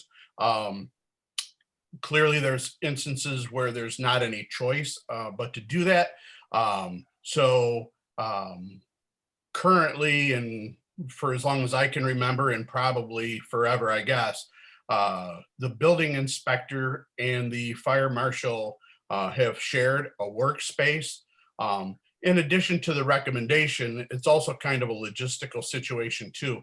Oftentimes, the building inspector will be reviewing plans for stuff, and he'll have, you know, his stuff out on the table and on the desk. And if I'm going to come in and work, he has to put everything away so that I have a workspace, and, you know, so on and so forth. So we're trying to identify an area that we could establish so that I would have a workspace available to me, and that we would not have to share. We took a look at a couple options, one of which was one of the spare conference rooms down in the court area. That turned out not to be available to us, according to some information we got from the courts. And I think we're currently looking at two possibilities of spaces. One that I recommended would be in the area where the finance director is, where the table currently is. If that area wasn't necessary for the finance director, that's one possible area. The supervisor suggested as a possibility the small conference area outside of the supervisor's office. I feel bad kind of asking to take his conference area away, but it's certainly, both of those locations have data ports in the wall, data accessibility for us, and you know, would work. Other than that, I'm not aware. The supervisor as well, I believe, walked around the building. John walked around the building, and so did I, trying to identify any other location in the building that would be usable. We didn't really come up with any other areas where it would work. So that's part of the situation that we're looking to correct. And along with that, I requested through the supervisor in a discussion the other day, the purchase of a tablet for a couple reasons. With this situation here, rather than have to purchase PC and office computer equipment for the other workspace, and at some point come back and request the purchase of a tablet for productivity reasons and field use, I felt the best thing to do would just be to request and approach the subject of purchasing the tablet and associated equipment that's needed for it. And then we would just need to use a docking station at the desk rather than purchase all new computer equipment. That being said, the other reasons why I was proposing it is because the tablet that I currently have, I can't recall, I can't locate the exact date we purchased it, but I believe that it was when Rich Anderson was the supervisor. So that's going back, you know, a little bit of time. It's, you know, as far as electronics go, it's kind of getting towards the end of its useful life. And one of the biggest things is, as the town transitioned to Outlook and Outlook 365 and OneDrive and stuff like that, the current tablet was purchased long before that, and it's not capable of connectivity to it. So productivity wise, I think it would be a lot better. In the time that John's had his, I'm sure he could speak to it for you, but my impression from talking to him is that it's been very useful and very helpful, made him a lot more productive. You know, right now I go out in the field and I do an inspection or I have to write a violation. have to come back to the office and prepare everything and then turn around and either PDF and mail it or go back to the inspection site and, make a delivery that way. That was my request to the supervisor. Be happy to answer any questions you might have. That's about where we're at. Hopefully I've shared with the board enough times the productivity that I've gained by having mine. Plus, the week that I was in Florida, it allowed me to continue with all of my activities while I was away. And in my previous job, we didn't even have desktop PCs anymore. We used the tablets with docking stations, and they have more than enough power and capability to function as a PC would. The other thing that we're going to need for Rick's separate office space is a desk, a chair. We could use a couple file cabinets too. I asked John Frew this morning if he had any extra file cabinets, in and around the building, and he does not have any. So there's going to be a little bit of office furniture that needs to be attached to whatever we do to set Rick up. Supervisor, I do have a question. Fire away. I agree with John and Rick's evaluation and would highly recommend new computers for Rick as well, because as John said, he's had some success with this new one just being much more valuable tool than an old. I mean, if you're talking Rich Anderson, that was a long time ago, Rick. But my question is about the space. What the room down near the courts, you said that the court won't allow you to use it, but I guess I'm kind of confused as to what that means. What is it being used for that it couldn't be transformed into an office space? So, John, myself, and the town clerk took a walk down there and looked, because I was aware that there's those two conference rooms leading into the court area.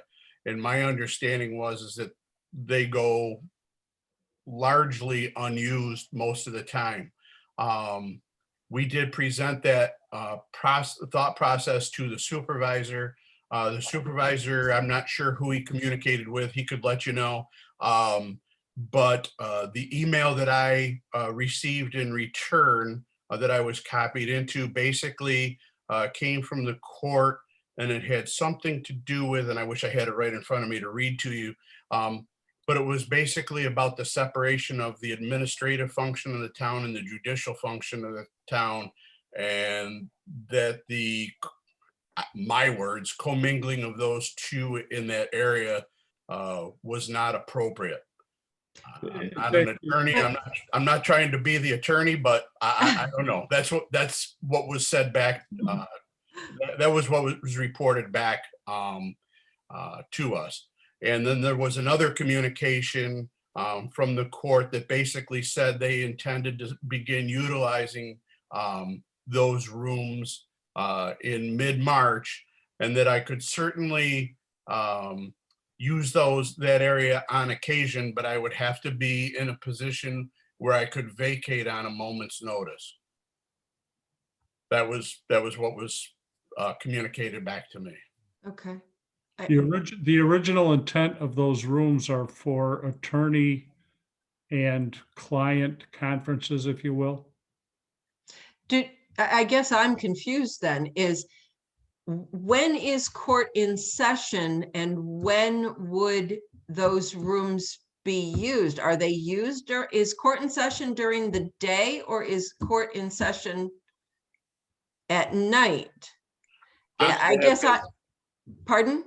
Judge Nab has some daytime. He starts like at 3, I think. Yeah. Okay, all And I right. think the issue wouldn't necessarily be conflict as far as whether I was there working and the court needed the room or whatever.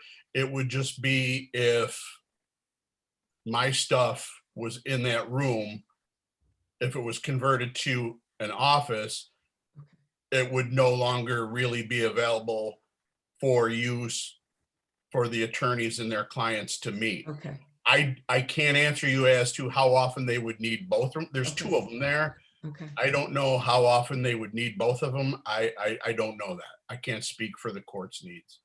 And never having seen it, I guess my only question would be, I mean, I'd like to see, would there be a way to kind of break off I mean, They're pretty break small. off a small They're portion or small. turn one of them into 2 rooms and have Yeah. one available for office and one available for them. They're small rooms. They're Oh, all right, okay. they're okay. probably, I'm trying to, they're Maybe 8 smaller by than, 12. yeah, they're smaller than Pam's office. Oh, okay, yeah. So Yeah. you couldn't, yeah, that's a little small. Yeah. The Um, response I got from one of the justices is that because of COVID and the court having appointment only, I guess visitation, I'll call it that. Around March 15th, they intend to go back to open court sessions. And they feel that the attorneys and their clients will once again start using those rooms. Okay, I got a response from the other justice who asked me if I wanted an official reading from the 7th Judicial District, because those rooms are considered part of the privacy of the court system within the building. We're responsible for the building, but they have a privacy perimeter that apparently the 7th Judicial District would like to retain for court use and not for public use. thank you. I'd like to make a suggestion that there needs to be some data collected, rooms investigated. I don't think we're going to be able to make a decision tonight and collect that information and bring it back to the supervisor and the different people involved to see what other options are. Maybe there's another area in one room that could be reworked or something. There's got to be a way to solve the problem. I agree with everything I've heard here. But at the same time, I think we've got some homework we have to do to be able to collect that information, as well as your work hours. I know the building inspector's work hours from his website. Rick, I apologize, I haven't looked at yours. So maybe putting that together in a report for us, or I guess a report's the best way to say how can we solve this problem with what our current infrastructure is, your work schedules, our technology. we could, Does that we could certainly do that. But I would say that, again, the building inspector and myself together, and I believe the supervisor separately, basically already did walk through the building and look, and really about the only area that's not currently utilized at this point are the 2 areas that I mentioned, the finance director's area where that table is, in the conference room. Well, if we get 1911 and we can move the historical office, we got a whole 3rd floor we could move you up to. Yeah, again, certainly an option. I don't know how quick that would ever happen, but We can vote on that tonight. I could work in the pavilion, I guess. That I offered that to him. Yeah, actually, he did. It's more quiet out there. There you go. Yeah. Yeah, the seat was extra. So, yeah, so basically, as far as workspace goes, that's about, I think, where we're at. The rest of it, as far as the tablet and the equipment, I don't know what your thought process is there, but I leave that to you. I've not had a chance to look. I think we got some documentation and I just haven't had a chance to look at it yet.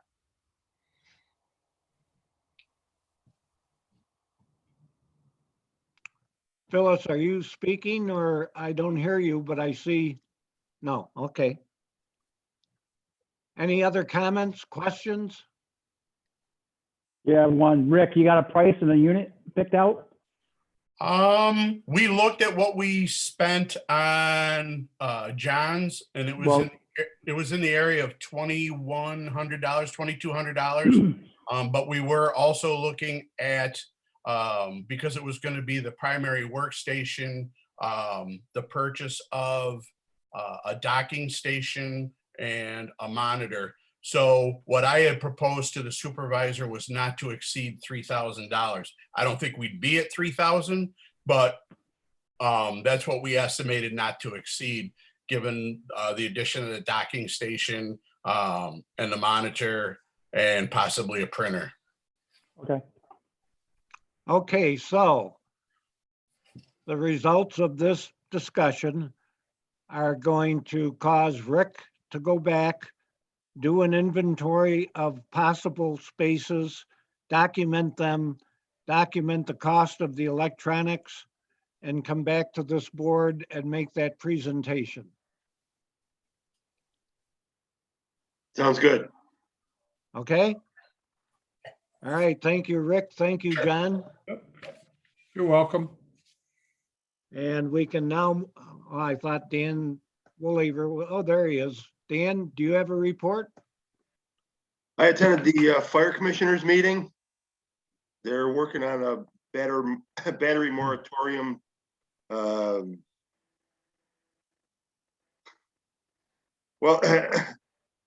without having an actual plan to plan for problems with a solar battery storage facility, they're having trouble coming up with an action to do if there's a problem. But they are working on trying to put something together for the battery moratorium people. They also said that generally in a case like that, the owner of the battery moratorium, much like the owner of the substation, would be chief in fighting any kind of fire that would be there. They'd be more to help and do what they were directed to do. But the owner of the facility would be the lead agency if there were a fire to occur. But without having an actual plan before them, they can't determine how they would fight the fire should one occur. So they're working on it. It's just difficult. I also met with Kirsten from the library. There's a problem with another sprinkler head. I'm going to try to get Tommy in there. This one seems to drip once in a while. Going to get him in there to take a look at it. She's concerned about the entire sprinkler system, but I don't think that's a problem. And that's it. Thank you. Now, I was surprised when I saw our recreation supervisor, Pat, on the Zoom. And I'll let Pat talk if she'll give us a quick statement about her husband. Everything's okay. We're still working on recovering. It's not what we thought. It's very difficult. We have to see the neurosurgeon tomorrow. I do want to talk about recreation a little bit. Our rentals for the pavilion have gone right up, which has been wonderful. And all our programs are still functioning very, very well. I'm waiting to hear what's going to happen with school. I'm sure they're going to go back to 5 days next year. So that will be fantastic. Working on the fall festival, actually. And Phyllis, thank you very much for talking to Steve Schultz. And that's really great. I'd be happy to be involved in that. So, but otherwise I'm good, Jerry. Thank you. And I hope everybody else is good. I miss everyone. Thank you very much and give our regard to Todd. Thanks, Jerry. All right.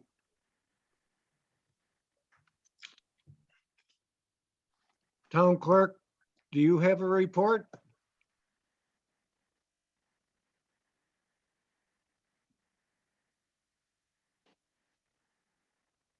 I Town think she's clerk- frozen.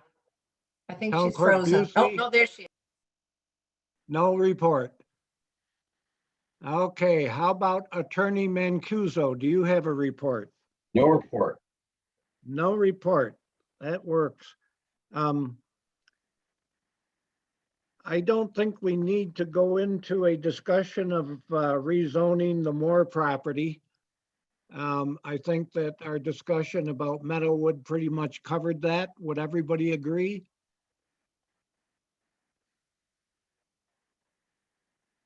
I see heads going both ways. I So- agree. All right.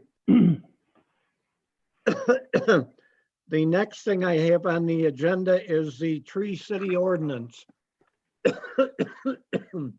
We had a thorough presentation from Carol Barnett. I can't recall when it was. I think it was either before or right after I got the COVID bug. And I think what we want to do is decide whether or not we're going to go forth with that. I have talked with Mark David, who is pretty much the authority on all right-of-ways in town where a lot of trees are planted and removed. And he has opinions about the Tree City Ordinance. And I asked him if he'd come and make those opinions known, and he was reluctant to do so. But I think that one of the things I thought about was contacting, I think there's 2 or 3 other towns in the county that have become tree cities. And I wondered what everybody thought about contacting those towns and seeing what their opinion is. Because it is, I'm not going to say it's costly, but it is going to cost. And I know that this board likes to have an analysis of costs before they incur them. So what would you think about touching base with one of the other tree cities in the county? Supervisor QC, I've done a little research already. And the tree cities that are approved in the Monroe County area aren't really, I mean, the city of Rochester obviously is a city, but it's the town of Brighton, the village of Pittsford, the village of Scottsville. Most of the tree cities, I even went on to the website that Mrs. Barnett shared with us, and they are more of the village walkable type communities where the purpose of the tree city is for them to maintain their village charm, so to speak, with the planting of trees as old trees die along the sidewalk areas and in their parks and things like that. So the purpose of a tree city really, the thought process behind putting this thing together was to maintain those village walkable type communities with tree cover. I'm not quite sure that Rush, the town of Rush, fits into that type of a model. We don't really have walkable sidewalks anywhere than right along the main street. The rest of us have many trees in our area. I would hesitate to put the onus on the highway superintendent to carry out a lot of the projects that would be considered under that tree. The other piece that I would be concerned about is the a creation of another level of government, another level of oversight over the highway department. I mean, the highway department right now already allows for the powers within their powers to do those types of cleanups or those emergency types of work that would need to be done without board consideration. Planting of trees within the right of ways, like you said, he does that. He knows what he's doing already. The town-owned and jurisdiction roads only comprise about 34% of Rush. So the rest of those would be New York and Monroe County highways. So we would not be able to, I mean, 3/4 of the roads in our area. I'm having a hard time I just don't see the benefit of this. I understand that Mrs. Barnett has suggested the benefit would be to the Rush Recreation and Parks Association. They might be able to get more grant monies if the town that they supported were a tree city, but they are a private, not-for-profit. So I'm not seeing the benefit for the town per se, and it is the town that would have to commit the money for this. So I guess I'm not sure that I would be in support of making us a tree city when I don't see a benefit to it. Thank you. Anyone else have a comment? Yes, I do. I have been in talks with Carol Barnett. I see she has her hand raised.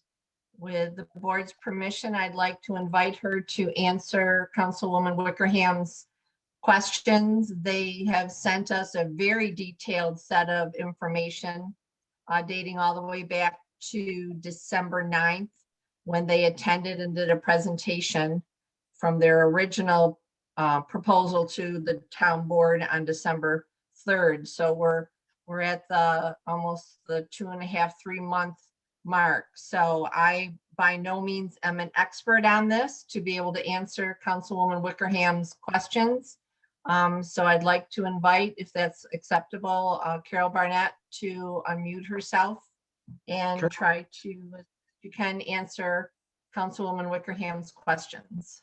Carol Barnett is welcome to voice her updated opinion. Excuse me. Hello, everyone. I just have a few things to say in response. If I may say so, Councilwoman Wickerham, your ideas about what about the motivation behind other communities seeking Tree City status are pretty much pure embroidery. I mean, all kinds of communities all across the United States have Tree City status, not just villages with walkways. Tree City status applies to all public lands. We have parks in this town, as well as walkways and right-of-ways. So I don't know, did you interview all of the villages to find out what their motivation was? That's just, I think that's kind of out of nowhere. I think if Greece and Brighton and Pittsford and Webster, you know, those are towns. They have a lot of geographic area, and public trees are all over those municipalities, including in large set-aside parks, which we have in this town. So I would say that. The other thing I would say is, Supervisor Kusi, you started out by saying that this is going to cost the town money. If I may say so, I think you haven't been paying attention, any of you. This past year, the highway superintendent spent $50,000 on activities that are covered by the Tree City status. They're covered, but they are allowed in seeking and maintaining your Tree City status. So there's not any requirement of extra money. We don't have to plant a single extra tree in order to be a Tree City or to stay a Tree City. This is a matter of identifying, conserving, preserving, and maintaining the assets that we have. If we do plant more, and certainly we do have plans to plant more trees into 2021, all to the better. We're going to go way over the requirement for this. This is not about spending money. It's not about an exchange of money either from us to the Arbor Day Foundation or from the Arbor Day Foundation to us. And if you enter into the Arbor Day Foundation's Tree City application, which I've done, and put in your figures, you'll find out that we exceeded the $2 per capita requirement for the past year. In fact, we spent $14 per capita in the past year without planting a single extra tree. So that's just, you know, it's a smokescreen that's being put up that this is going to cost us money. In fact, I think this will gain us resources in many ways. And finally, if I may say so, the Rush Recreation and Park Association is a New York State not-for-profit and a federal tax exempt.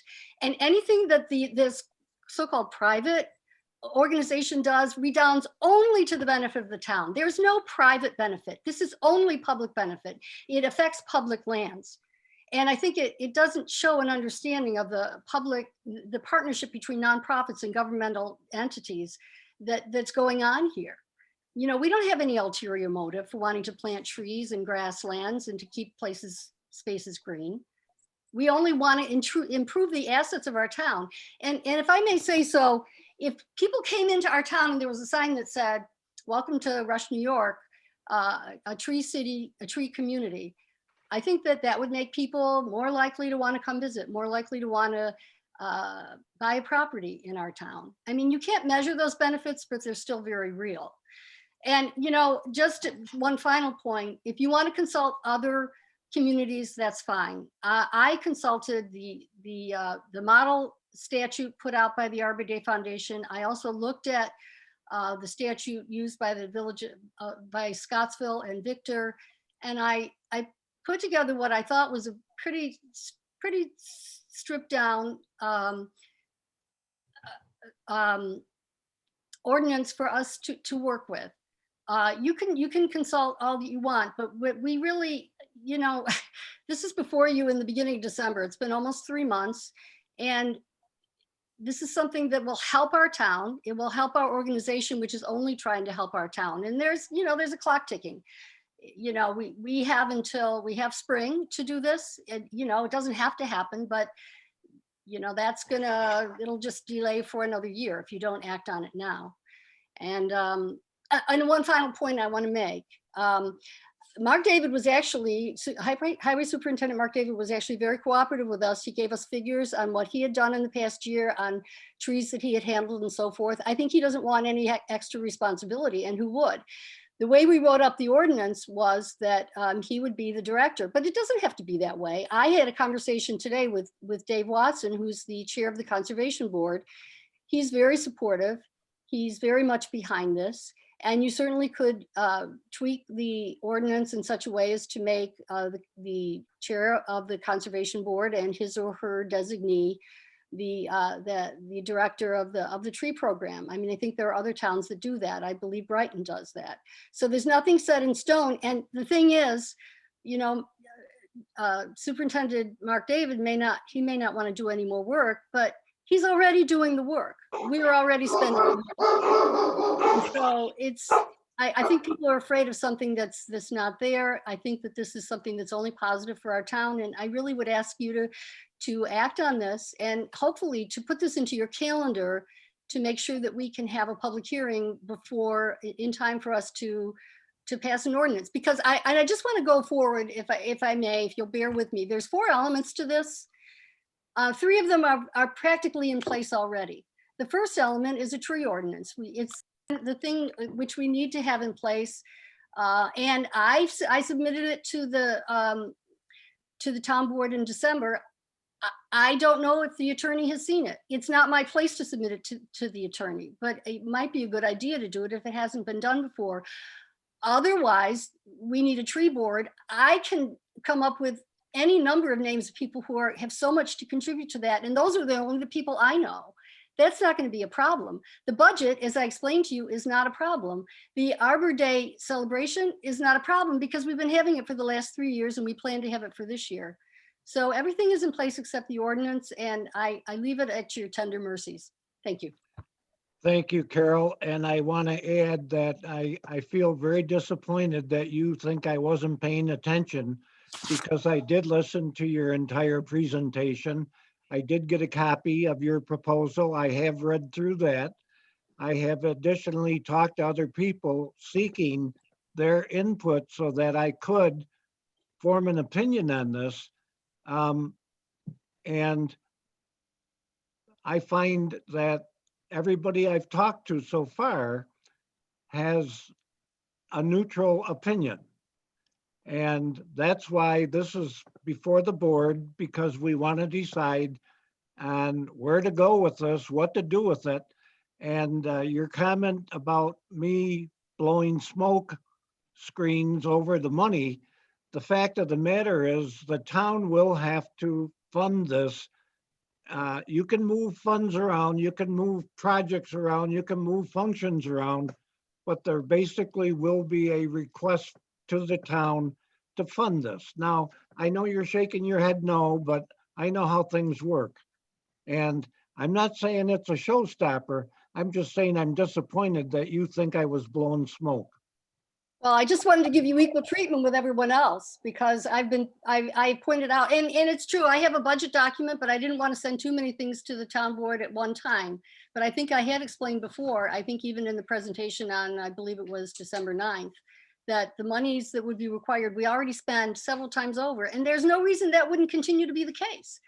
There's no reason why that wouldn't continue to be the case, and why we wouldn't have actual tree expenditures from donated and volunteer efforts, which are planned for this year. So I just don't think that's going to be a burden for the town. I'm not accusing anyone of blowing smoke, but I think that it's it's a fear without any material substance behind it. Would anyone else like to comment? I have some concerns about.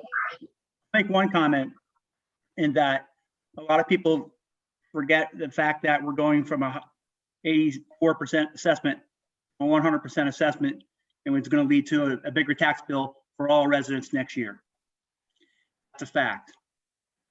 I've attended the same workshops that Phyllis did, where we kind of worked off of different ones and went on to things like the future of your budgets and the need to save those reserves for monies.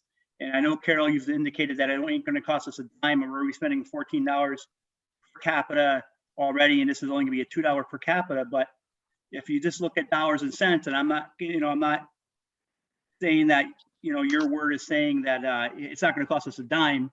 I think Jerry is already under the opinion that we've got the facts behind that it is going to cost us.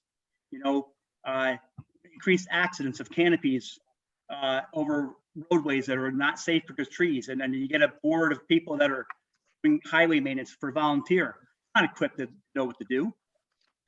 These are people that like trees, but they don't know trees. That's my opinion. That's where I'm from, but I'm a strict financial guy, and I want to save the town some money. If I may say so, Ryan, you make your own point. Do we not take care of those problems if we're not a tree city?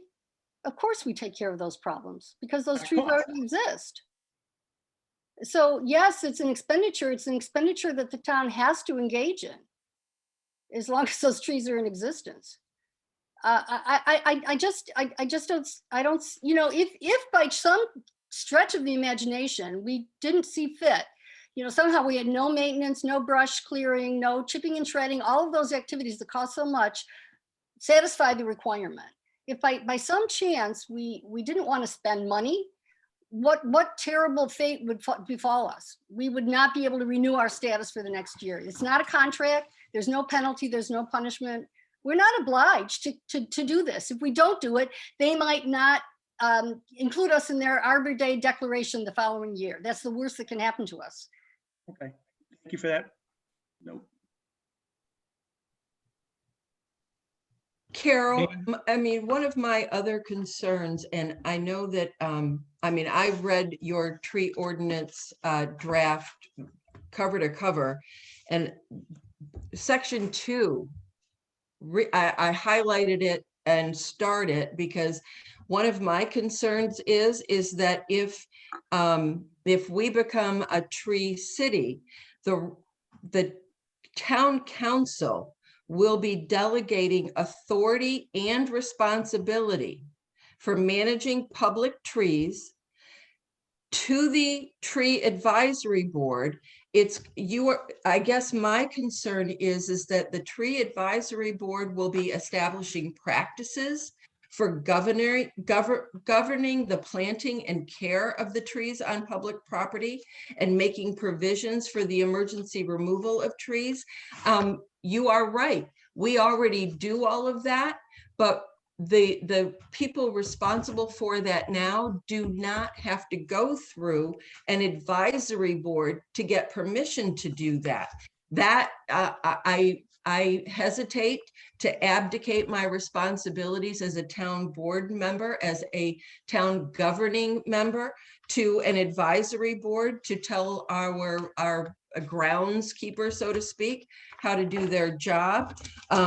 The other things in here that are going to take a lot of work, and it's up to this 5 to 7 member board to develop and maintain a comprehensive tree plan for the town, do an inventory, indicate where plantings might be designated. Are you telling me that we are already doing this, that the highway superintendent already has these inventories and planting priority? I mean, all of these things are going to be done by an advisory board, and not the workers who would be who know the land as well as the highway department does. I guess I just have so many questions when it comes to your ordinance that I'm having a hard time accepting it without the answers to all of those questions. It's, the director of the advisory board would develop and maintain an official set of spacing requirements. Any tree that must be removed shall be replaced by new plantings. Who's going to do those plantings? All of those things are going to be dictated by an advisory board of 5 to 7 members. Who are those members? Do we have an expert forester or an arborist as part of? I guess I just have way too many questions to be able to move forward with yes, let's do this answer. I agree with Phyllis. Would the advisory board then be directing the highway department as to their activities? And I could see where, I mean, if we're going to take a thorough look at all the trees in the town, on town property, we could end up hiring an extra employee or two, and that's extremely costly. Supervisor, Councilman Wilbur, there's nothing in there about hiring extra employees. No, but the scope of the work that in maintaining all the trees in the town. Now, if there's a problem with the tree, the town highway department takes it down. But if we're gonna maintain and trim and clip and plant, and I can just see it running into a lot of man hours.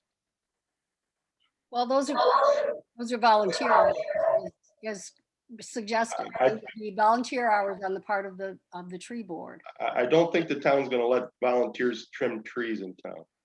Well, they wouldn't be doing the work themselves. I've said enough. I think that there's a lot to work with there. I have no idea whether you want to work with this. I see at least one other person would like to speak on the topic.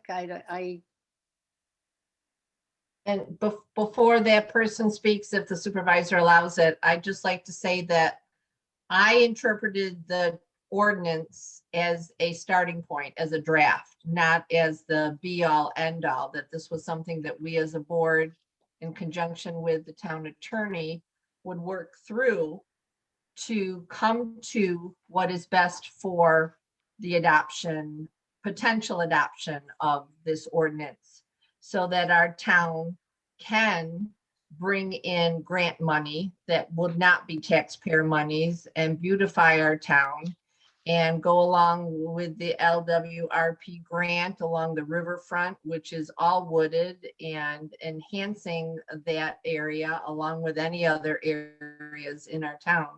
That this group of residents took this upon themselves to research it, bring it to us. I don't see why we would stop it right here, that we should move forward, see where we get to. And if we get to the point where it is a doable project, then that's better for the whole town. If we can't come to an agreement on it, then that is a decision as well. But it seems as though there's so much work that can be done here for the betterment of everyone in our town to see if this could work. And that's what I'm in favor of. I agree with Councilwoman Corbin, and what I would like to see happen is there are at least 3 other towns that I know of that are declared tree cities, towns. And I would like to be able to get with them and actually have them give me their firsthand experience and suggested advice on where we go with this.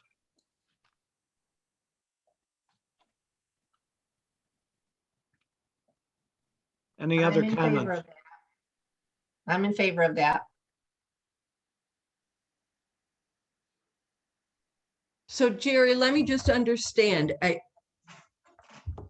We're not going to actually be giving Mrs. Barnett the go-ahead to go ahead and apply for this. We're going to be reviewing and talking to other towns before getting the information that we need before we give that permission. Do I understand that correctly? I don't think that we have enough information, Phyllis, and you are one excellent example of that with your concerns that you previously voiced for us to go ahead and vote on this. Okay. Then, then I'm fine with doing more research on this and getting those questions answered. Thank you. Any others? All right, then we can move on to the Rochester and Genesee Valley Railroad Museum. For those of you who have not been updated on that, there is a request for the Rochester and Genesee Valley Railroad Museum, that's the one down on 251 next to the tracks, to use about 1.5 acre of the land that we are under contract with the Rush Recreation and Parks Association. You know, the 100 acres. The Railroad Museum would like to use 1.5 acres of that 100 acres for additional parking. And the 2 groups, the Railroad Museum and the Recreation and Parks Association, have been, for the lack of a better word, negotiating a agreement between the 2 of them for well over a year. And we just recently had our attorney, Mr. Mancuso, put together a lease agreement, a license agreement. And it was under his advice that we went for the license agreement rather than a lease agreement. And I'll give him the opportunity to, in as few words as possible, make a comment as to why we should go for a license agreement versus a lease agreement. And if everybody is comfortable with that, then we can enter into a agreement with the Genesee Valley Railroad Museum. John, would you like? Jerry, just 1 second. I think I've reached my limit. So in all due respect, I'm gonna cash out here. I've gone a little bit too far. So I'm gonna say goodnight. Thank you. Good night, Ryan. Take I hope care. we're stronger in a couple of weeks. So Okay. Thank you for joining us, and thank you for your contribution, Ryan. Appreciate it. okay, have a good night, all. Good night, Ryan. Good night. John, would you like to comment on the license agreement that you produced? Sure, Supervisor. So the license agreement that has been prepared was based on, as the supervisor indicated, discussions that have been had by the various groups over the last year or so, which culminated in a document that was provided in terms of outlining the property and the use. And based on those parameters, I had suggested different types of agreements that could be utilized, but ultimately, given the nature of the use as being one of an extension of a parking lot without any major improvements associated with that area, and also to allow for the most flexibility and control over the town's property.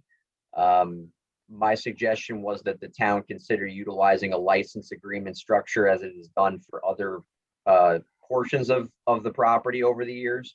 Effectively, it allows for a use of that land by the Railroad Museum. It can be terminated by either side on notice.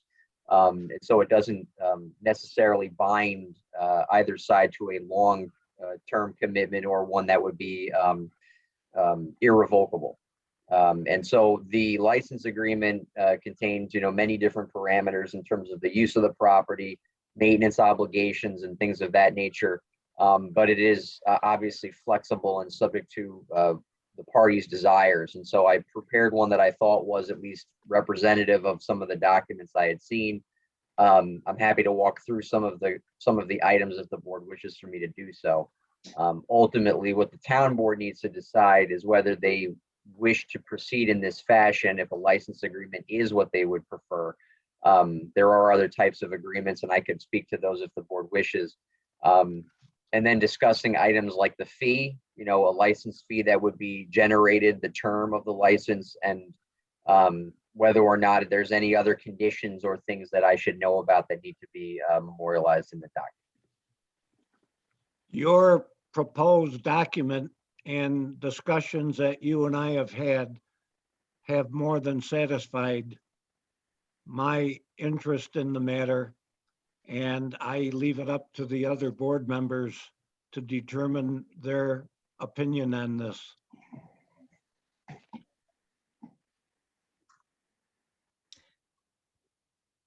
How much property were we talking about for the parking lot and storage area? About 1.5 acre, I believe. It's down quite a bit from what they originally wanted, isn't it? Is that? I didn't hear that. That's Yes. down quite a bit from what they wanted originally, isn't it? Significantly. Does that acreage work for them? I mean, does it give them what they need? They say it does. That's good. Yep, Dan, that has been worked out between the parties. Yep. Good. So you're saying that the Railroad Museum has already agreed to the license? I mean, they've read it and they're comfortable with this license as it reads? Other than they were part of developing the document that went to John for his tweaking. Okay, and can you just clarify, at the beginning of the license agreement, it reads that there is a $10, it says now therefore consideration $10 and for other goods and valuable consideration. I guess I don't know what the $10 is for. And then go down to number 2 and it's looking for a license fee. What is that $10 for? So that's a it's more of a legal formality than it is anything. It's a recital of good and valuable consideration. The law in terms of contracts dictates that in order to enter into an agreement, there needs to be consideration on both sides, and that's standard form language. But the actual consideration, if as it were, in terms of the fee, would be governed by number 2. They're not going to hand over the $10 if that's what you're asking. The fee will be dictated by what the board decides under 2. Okay, and do we have any idea what a typical license fee like this would be? Do we have any examples of something we've done, or I mean, how do you decide what that license fee is? The Recreation and Parks Association is paying essentially what we would make off the property as farmland. It's like 5,000 something a year. Oh, yeah, yeah, But yeah. if we're gonna give, if we're gonna give some of that property that they're paying for to the Railroad Museum, the Railroad Museum should probably pay the same percentage that they're paying for the farmland. So what they pay for 50 some acres, I think they pay for 1 acre, one Oh, and a half. okay, that makes I don't know if sense. that makes sense to anybody else, but that, I mean, the value of the land from a farming perspective, Okay, that makes sense to me.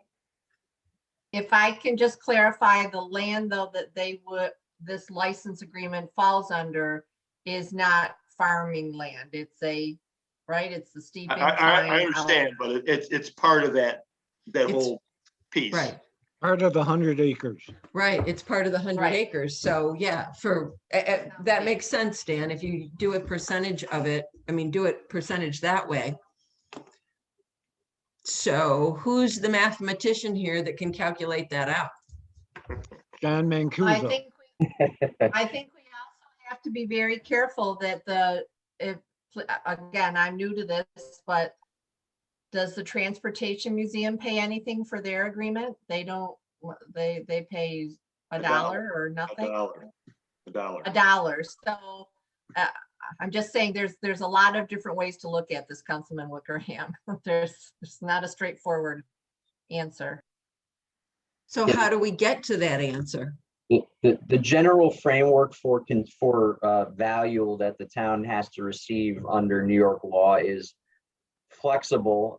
It can go anywhere from obtaining, advice for appraisals or other broker information on the value of the property per acre versus the board using its judgment as to the value of the property and other things it may be receiving. It doesn't necessarily need to be money. If there's other things that the board the town is obtaining by virtue of this relationship, that's also value.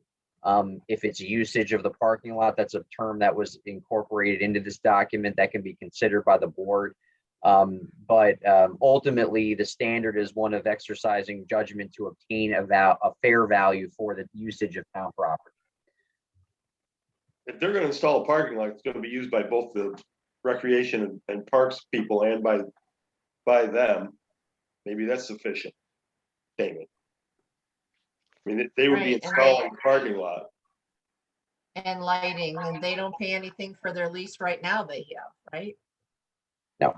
And I will say, to clarify one item, they haven't seen this document. Okay, They have not seen this finished document. They saw the document that fed this finished document. Yes, I will say that document bears little resemblance to this license agreement. so we Well- don't know whether they're gonna, am I muted? Yeah, we don't know whether they're gonna like this or not then? Well, I mean, yes, in a general sense, that is correct. I mean, ultimately, it is the town's property. They're looking to utilize the town's property. What I would say is this is fairly standard for the forms that we've utilized in the past for any other person that's utilized it. I started with the other documents that, Bruce Howlett has seen in the past with the property and others. Okay, And they're looking to expand the parking lot, put some lighting in for storage. So this will hopefully bring some more people into our town as well, potentially, to use the 100 acres and all that park area around it.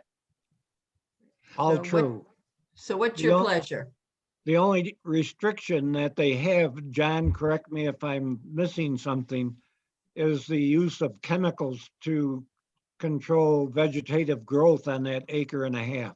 Right, Yes, that is a restriction in the document. There are other restrictions that have been incorporated into the document. I mean, in sum and substance, they are going to provide absolute protection to the town in form of indemnification and otherwise for the usage of that strip of land. If they want to use it for anything beyond storage and parking, they need to seek the town's consent to expand that use. They need to not use chemicals. They can't use it. They can't engage in any activities that would result in a waste of the property. They can't remove vegetation from the area. So it's very restrictive. It's intended to really allow for the parking lot and storage expansion and the lighting and nothing else without the town's consent. I think the next step is to give this finished document, or I think what is a finished document, to the Railroad Museum, have them agree to it, and then come back with a resolution to adopt it. But we need to figure out what the license fee and the license terms are before we do that. Well, also remember that for the changes and improvements, correct me, everyone, they would still have to go to the planning Yes, board that's in for here. site plan. Yes, they will. Yep, Correct. that's in here. And so That- those are fees. on top specified, I of fees believe. that- Yeah. Fees that they will have, so. Right, So yeah, I would think they would want to know what the fee would be. right. So what's your Everybody- pleasure? Everybody in agreement? Mm-hmm. I will make sure that the Railroad Museum, Oh, well, wait a minute, Jerry. What do you No, we've think? got to figure out those two pieces before we send it to the Railroad Museum. What is the license fee going to be and what is the term of the license going to be? So that they know what they're getting into. I would say the fee should be in lieu of installing the parking lot. Okay, I can live with that. I can live with that. Attorney Mancuso, how is that put in a dollar amount? Well, we probably put, if the town doesn't want to charge an additional fee, then I can modify the paragraph to indicate that effectively in consideration of the installation of the parking lot and the lighting and the usage of the property by the town of Rush to benefit the 100-acre parcel, that is essentially the fee that is going to be charged for purposes of the license. And Yeah, if I you like make that. those modifications, that can then be reviewed by them. Right. And what about the term? I mean, do we have a current license with the Railroad Museum and what is the term of that? Councilwoman Corbin, we have a lease. I forget when it expires, but that would be terminated once this document is substituted for it. We could Oh, use the same outer window for that if that's easy. I think it was was it 2016 with a 10-year lease? Does that sound right for some reason? That I does believe sound Could be wrong, correct. but- We could put it'd be a 5-year license term. It could be renewed. Again, it's terminable by either side, but we can put Right. an outer limit in to the extent that neither party does, exercise it. Sure, the Okay. 5 years is fine. yeah. Yeah, I don't have a Okay. problem with that. Okay, Good. All right. so we've answered those two questions. Thank you. So I will make those changes, and then do I have authority to, I'll give that back to the supervisor for dissemination to the Railroad Museum. Perfect. Thank you, Well- John. Works for me. Okay, moving on to new business. Councilwoman Corbin, do we have a battery moratorium extension discussion? Yes, we do. I would like to request the town board that we enter into a 9-month extension from when it does expire, which I believe was April. The work group is just that, it's a work group. COVID has obviously delayed our necessary contacts with other municipalities. It took me just until a few weeks ago to get a hold of Caledonia. They have been shut down because of everything, and they've just passed a moratorium. I spoke with their supervisor. What we would need to do is schedule a public hearing at our next town board meeting or in 2 town board meetings, but maybe hopefully pass a resolution tonight to schedule that public hearing. And in the meantime, Attorney Mancuso and I can work on the words for that vocabulary. Rick Tracy, John Lindbeck, myself, Maura, I can't pronounce her last name, our safety engineer with batteries, and John Fall from the fire department. And I still have 2 other people that are working outside, but on other areas. What we've been doing is researching what the battery potentials are made of. Obviously, the fire departments are very, they need to know that information. I was very surprised the town of Caledonia hasn't even looked into the safety part yet. And yet that's where we have started our work. John Lindbeck, the building inspector, worked at Kodak for many years under hazardous materials. He brings a wealth of knowledge to our working group. So if the town board is in an agreement, obviously we have to have time to schedule the public hearing to extend the moratorium. We have to make sure the right forms get to Monroe County so we can make that determination with that 30-day turnaround time. So Attorney Mancuso, what would be am I looking at the second meeting in March for a public hearing on that to get all the paperwork done, or no? I think we're looking at the first meeting in April, which would be the 14th. Okay, In order to schedule the public hearing, we actually have to introduce the local law to the board. And okay, if I run the timing correctly, we will have sufficient time to introduce the local law in advance of the next meeting, which would be March the 10th. Schedule the public hearing at that meeting for the first meeting in April, which should be the 14th. And provided that there are no issues and the law is adopted and filed, it would be in advance of the expiration of the current moratorium. So the extension would be valid to extend the 1 year an additional 9 months. any questions on that? Just as you've Okay, heard from Councilman Wolliver with his meeting at the fire commissioners to what I've shared the last few meetings, this has been a lot longer than I ever thought was going to take, but with COVID and the newness of all this, it's not easy getting information. Yeah, my question is, does the previous information presented by Councilman Woolliver have any potential impact on this activity? Well, Commissioner Fa, or Fire Chief Fa, is working. He has been invited to join us, and he has accepted to be in our work group. Okay, good, good. So we'll be working in conjunction with the fire department on all this. Councilwoman Wickerham? I'm kind of confused. Attorney Mancuso said something about introduction of the local law. Is this a new local law, or can you? Yep. So in order to extend a moratorium, you have to do it in the same manner as we enacted the moratorium, which can only be done by local law. So it'd be local law number 1 of 2021 to extend the town's existing moratorium on battery storage. Okay, all right. So we're not really enacting a brand new law. Okay, all right. Update. Okay, the thing that I'm going to need, Amber, if you can share, I don't have a lot of the documentation for the original moratorium. If you could share, that, as well as your work group list or mission, or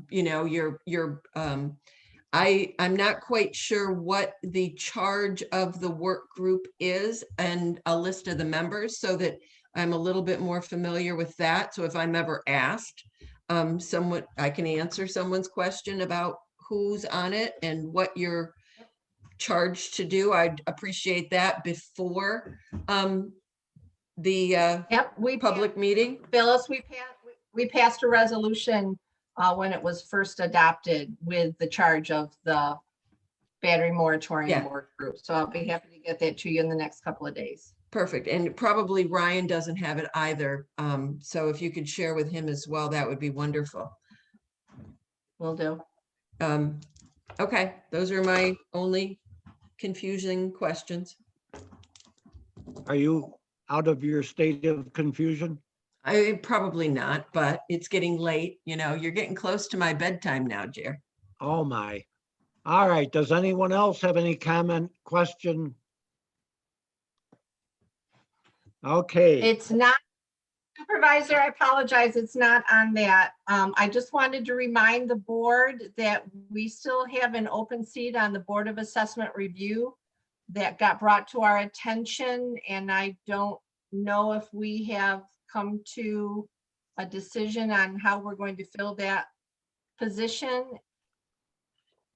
That is not a requirement until May, is it? September.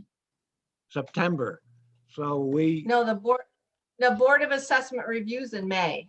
They meet Right. in, Right, meet in but May. They meet, it's they in meet May, in but May. whoever you put on the board has to have their training prior to that. So if you're gonna appoint somebody, you have to do it very quickly, and I don't know when the training is yet.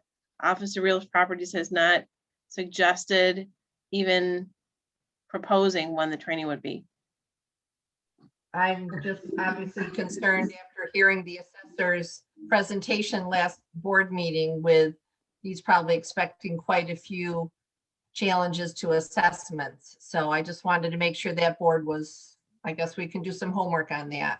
Well, My only other, can I just make a comment? The note that we got from Augie asked if we knew anyone who might be interested, but he did refer to attorneys or people real with estate. real estate, those right. kinds of things. So is that, I mean, I guess I don't know how to go about searching for someone within the town who has those qualifications. very Well, difficult task. We've advertised in the Penny Saver, but that I don't know will give us enough time. Okay. So I just wanted to remind Can we use other social media such as, maybe asking the Rush community page and to, or Facebook or what, I mean, I know we don't have a Facebook page, but if it is a time crunch that we're worried about, are there other avenues to do an advertisement? Well, Even how if it's about informal? if tomorrow I speak with the assessor and I'll speak with the town clerk and see if we can find out the training. If we've missed the boat, then we won't be able to advertise anyway. Okay. I think And I'll Office get back to of Monroe County Office of Real Properties is the one that advertises and provides the training to us. And I have Okay. not received anything on that. Okay. Augie will Okay. not be in tomorrow. And they have to be a resident of the town, obviously. Yes. Well, we've got how many people here tonight? All right, 30 people. Put your feelers out there. Councilwoman Corbin, tomorrow when you're in the town hall, see me. I know an attorney on Honey Lake Falls, 5 Points Road that we could contact. Okay. That's all. Okay, can we move on? I don't think we have to discuss the iPad for the code enforcement officer, but I did want to let you know that Land Tech, who is a company that we've done business with historically, they do the maintenance on the camera system. And they have submitted a invoice for the year 21 or 2021. The cost per that year will be $1,275. And I bring this up because I've heard comments made about their lack of responsiveness, and they don't seem to have the same reaction we do to problems. They might show up a day or two later. I don't know that. I've heard that. Does anyone else have an opinion on that, or would you like me to sign this agreement? I know nothing. Supervisor QC, I think somebody should contact Land Tech and talk to them about that because they were supposed to be here in the summertime and they did not appear to do maintenance. Fair enough. I will call them and let them know we have some expectations and it's necessary that they fulfill them. Yeah, before we pay the bill. Okay. I will take care of that. We can move on to the public comment period. Remember, this is the period where you can make a comment, make a statement, ask a question, hopefully get an answer. And again, be respectful of other people who are in attendance and have at it. Supervisor QC Carol Barnett would like to speak. Carol, would you state your name and address for the record? Yes, Carol Barnett, 117 Langs Road. I have a question about the appointment of the, to fill the opening on the planning board. You had two candidates, one of whom is a licensed engineer, and the point was made that we have a town engineer, Todd Ewell, who can be consulted. And my question would be if on a submission to the planning board, the planning board needed to consult the engineer, would that be an additional charge to the town at an hourly cost? And if so, why was that not taken into consideration in making the decision? I can answer the first part of that question. I believe there were two components. First is the town engineer bills for services rendered in those matters. The second part I can't answer. Perhaps someone else can take a shot at it. I think it was considered. We looked at, the town engineer is part of the planning board meetings. He's always been there. Plus, we do have very experienced people on the planning board, even though 2 members out of the 5. So we did take all of those things into consideration as we were making our decision. If I could have a follow-up question, is that true? Is the town engineer always at the planning board meetings? Is he paid to be at the planning board meetings? He's not paid to be at the planning board meetings, no. He's not, but he's always there. Well, he reviews the documents. That's part of his He- responsibility to the planning board. If he shows up, Carol, to the planning board, he charges the town on an hourly wage. Yes. He does not have a retainer. But He the basically- applicant pays. Yeah, the applicant pays for his services. And he basically knows after reviewing the document whether he should be there or not. Right. So Carol, the town gets a bill invoice from the town engineer from any work he does. The town pays that. And then the town clerk has to send a bill out. No, It gets sent out before that, Pam? The applicant pays the bill first before we pay the engineer. So in essence, the applicant pays the bill. Thank you.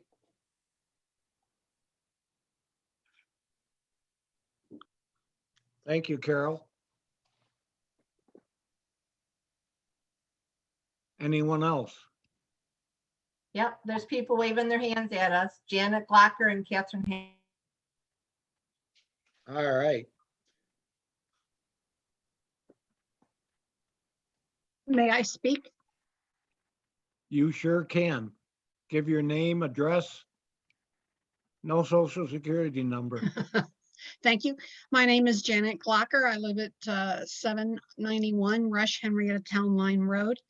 I'm grateful that you have reached out to Forefront to find out about the potential for PFAS materials on their solar panels. The last time we asked, I believe his name is Christians, I don't know his last name. Schlesinger. Schlesinger. The last time we asked him where his panels came from, he wasn't sure. He thought they came from Thailand. And I continue to be concerned about panels that are imported, with the EPA looking specifically at solar panels as well as other imported materials for PFAS materials. I would like to see the town take a more safe route, and consider, I guess it would be a regulation that damaged solar panels can't remain in the town, that there needs to be soil and water testing before panels are installed, and that there needs to be routine soil and water testing after panels are installed, with the testing to be paid for by the installer, and with the town to pick the laboratory and the protocol for these safety measures. It seems to be very simple to do. The installer can bear the price for it, and saving our soil and water from potential PFAS material contamination is only the reasonable thing to do for current and future residents. Thank you. Mrs. Glocker, I believe that Forefront sent product specification sheets to our building inspector, John Limbeck. Okay. I will check with John to make sure that they really did that. And I'll also let him know about your suggestions for added safety measures to be incorporated. That'd be great. Thank you. Thank you.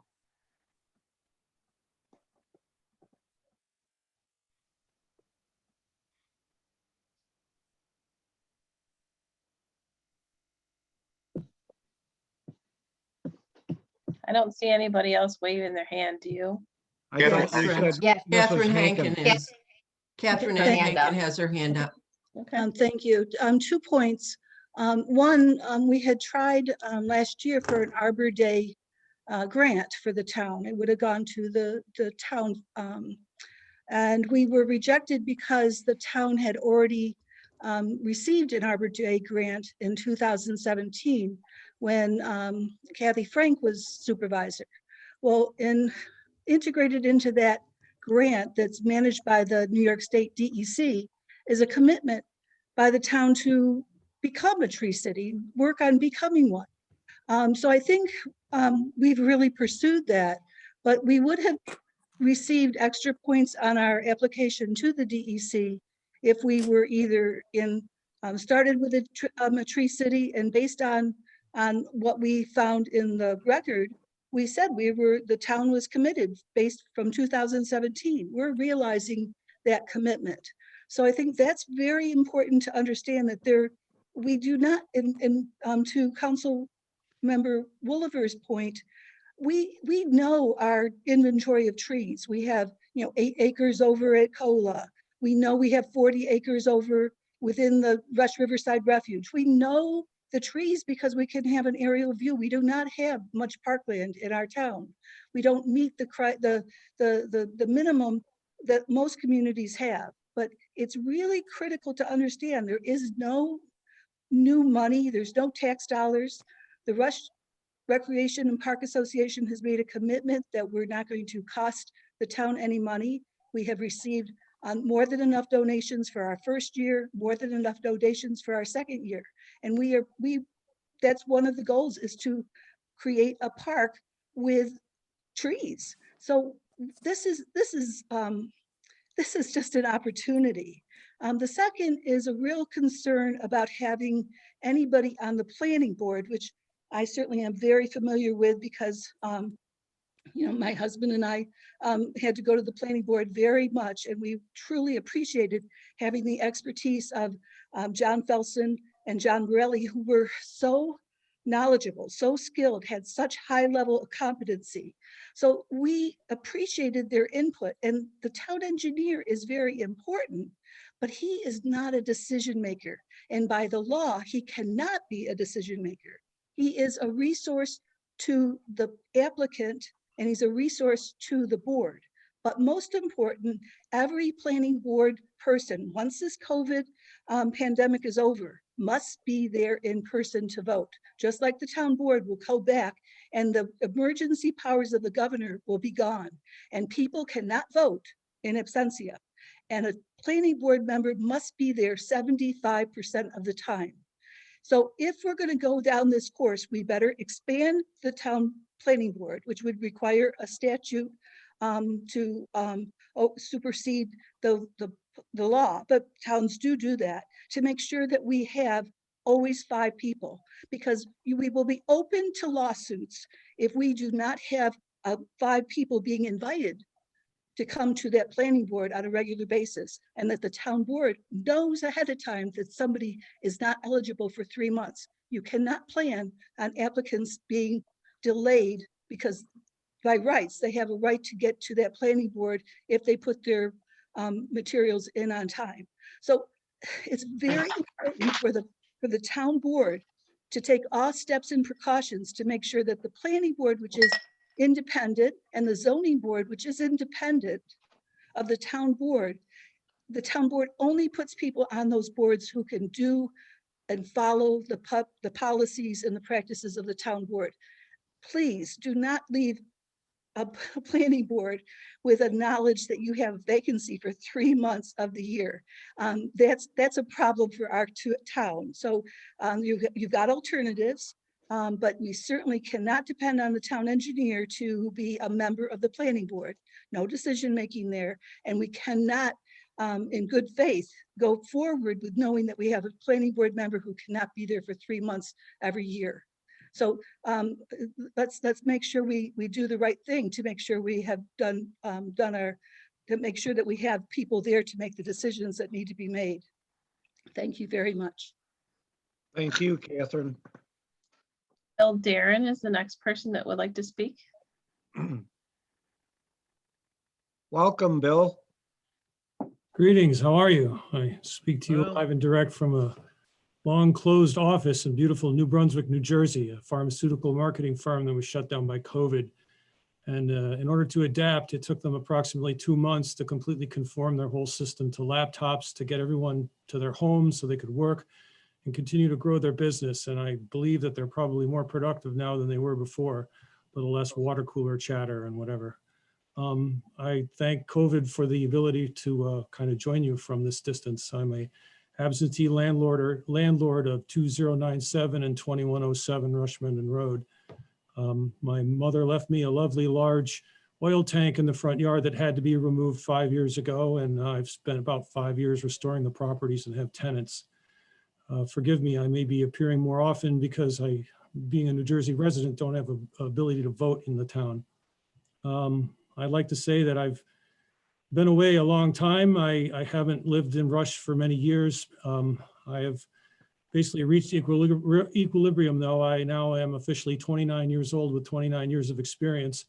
So I can give you some of my knowledge and my experiences around the planet to help my hometown be better than it was when I was a kid. And I'm sorry to say it hasn't changed too much. And in the 5 years that I've been back and forth, it still hasn't changed too much. And just as I said, this small company went through a dramatic change very quickly and was able to capitalize on it. And I would hope that the people of my hometown will maybe take a bad situation and capitalize on it to get some stuff done. It would be very helpful. From what I understood, there was a town charrette done. It's on your website, I believe. There's the address. It's a lot of planning. And you can correct me as to which version you believe in. An elephant is a giraffe designed by a committee, or is it a giraffe is an elephant designed by a committee? I can't remember quite which one. So I move for no further committees. Please read what's already been written, and please do something because time is of the essence. Thank you. Thank you, Bill.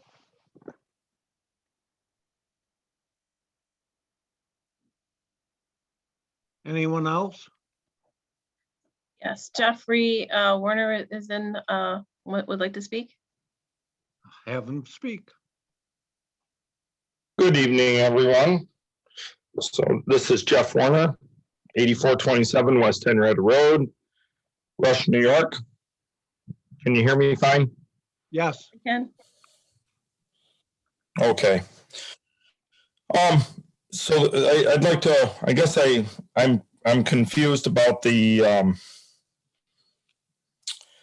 controversy over having somebody not present physically at a planning board meeting. But with today's technology, with Zoom and that, Phyllis, I guess with the additional member of the planning board, possibly being out of state for a meeting or more, as a fellow board member, I don't see a problem with that. We email all the time. I mean, I've only been on the board for a few weeks, but already the communication dialogue is opened right up with Shelley at the town hall, and she's been fantastic of already forwarding things through. And the email and the members were already emailing back and forth about projects on the March agenda. I've been on the phone with Councilwoman Corbin.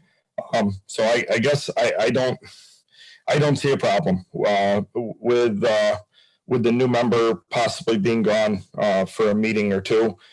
He can Zoom into the meeting, and we're Zooming. We've been Zooming for almost a year now, town board, and seems to be working fine. So that's my opinion on that. And then the other question I had was this past week again. John Limbeck emailed the developer Forefront asking about the PFAS chemicals, and Forefront supplied the information that there was none of those chemicals used in the processor on those panels. Question I have though is I attended the same webinar that Councilwoman Corbin attended back in December, and it isn't just solar panels, it's vinyl siding, it's Scotch-Guard on fabric, it is Teflon pans, it is shampoos, conditioners, food containers, car washes. Just there are thousands of products with this chemical in it. And question I have is you're targeting the solar right now, but are we going to start asking future for just a house in town? Are we going to ask them, are you putting vinyl siding on the house? Are you using Teflon cookware? Are you using Scotch-Guard on your furniture? Are you using shampoos and conditioners? What's good for one is good for all. And I guess I'd like a response from the board on that. Jeff, I'd like to kind of piggyback on what you're saying. I haven't really thought about the shampoos and the conditioners and the dish soaps, but you're right about that. We all have septic systems that leach into the ground, and so you're right in that respect. But I guess when Mrs. Glocker brought it up, my concern would be if we're going to be targeting these tier 3 solar projects, shouldn't we also have the same requirements for the tier 1 and the tier 2? Solar panels are solar panels, no matter where they're, whether they're one panel on your roof or a half a dozen in your side yard or 6,000. I guess you're right. Where do we draw the line, or do we draw the line at everything that we are approving from now on? That was going to be my email to the board members tomorrow, asking if we're going to be requiring these things, how are we going to decide? So thank you for bringing up the other areas. I too was on that webinar that the Air and Waste Management Association hosted. And I heard the same thing you did. I did not realize that my shampoo and my conditioner had PFAS in it. I did not realize that vinyl siding and very many things in our environment contain those chemicals during their manufacturing process. So if we are going to be looking into it, we need to look into all of it. So thank you for bringing that to our attention. And Phyllis, the other thing I'd like to bring up at this point is it was only brought to my attention when I was included in an email from Forefront that John Limbeck had reached out to them, and the only people CC'd on the email were Jerry and Amber. And I feel as a planning board member that the entire town board and the entire planning board should be up to date on what John Limbeck is asking applicants after the fact or during the process, because we are all part of the process. And I guess I would like to see, all of us in the loop on this. Very good point. Thank you. All right. Have a good night. You too, Jeff. Jeff, Yes, sir. I would like to give my comment. My comment is, I understand all of those things that you mentioned that were discussed in the waste management presentation. But if you think about it, we've done so many things in the world, in this country, over the years that now we're scrambling to reverse direction on. Many of those things are contributing to the carbon footprint and global warming, et cetera, things that I don't know much about. I'm not a scientist, but we know that there are a lot of actions taken to reverse many of the things that we have lived with without a thought for a lifetime. I think that those who are concerned with the chemicals used in the manufacture or coating of solar panels may go down in history in the future as being those who prevented additional concerns for the environment. I don't know that to be the case. I'm just saying that that's a possibility, and you've got to look at this stuff with a very, very neutral, I think, a neutral and open mind. I think that's extremely important. And I think the last thing we want to do is in 40 or 50 years, find out that the claims made by the solar operators today about it can be returned to farming in 50 years or 30 years. We get down 50 years, I won't be here, but you might be, and get told this land is restricted. You know what I'm reminded of? A very good friend of mine who lives down on Batesing Road grew up on Cape Cod. And as a teenager in high school, he used to go out clamming and lobstering. And he says, it is so disappointing today to go back to where I grew up and you see signs by the federal government, clamming prohibited, lobstering prohibited. And it gives the section of the law that makes that prohibition in place. And he said it's sad, and it all has to do with toxic substances and other products, mainly plastics, that we've lived with our whole life and never gave it a second thought. And now we find out that because of new testing methods, new technology development, all of those things are poisoning our past so that we can't enjoy them in the future. And that's kind of like how I look at this stuff. But I understand there's a lot going on, and it's more than just solar panels. You're correct, Jerry, and I understand everything that you said. And after that webinar, I reached out, as the landowner, I reached out to Forefront immediately and asked for the makeup of the panels. And Christian started digging for that information, not digging, but he asked the appropriate people for the information of who supplies her panels, and he got me that information. So when I saw the email from John Limbeck, I guess I already knew the answer before the question was asked, because I was already a few steps ahead of the board as a landowner, looking out for my own parcel.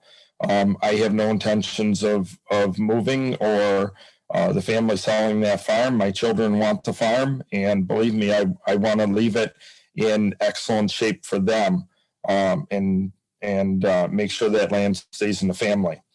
More my concern is that, again, I feel the entire board should have the knowledge or know what John Limbeck was asking the developer, and then have that information emailed back to him, because there's another project right on the horizon with Helios. And same with the planning board. The planning board, as we go hand in hand with the town board, the town is the lead, of course, on solar, but we're going to be looking at the seeker process. And now we know more, but we will ask these questions as we go through the seeker process. And when you talk about chemicals and things like that,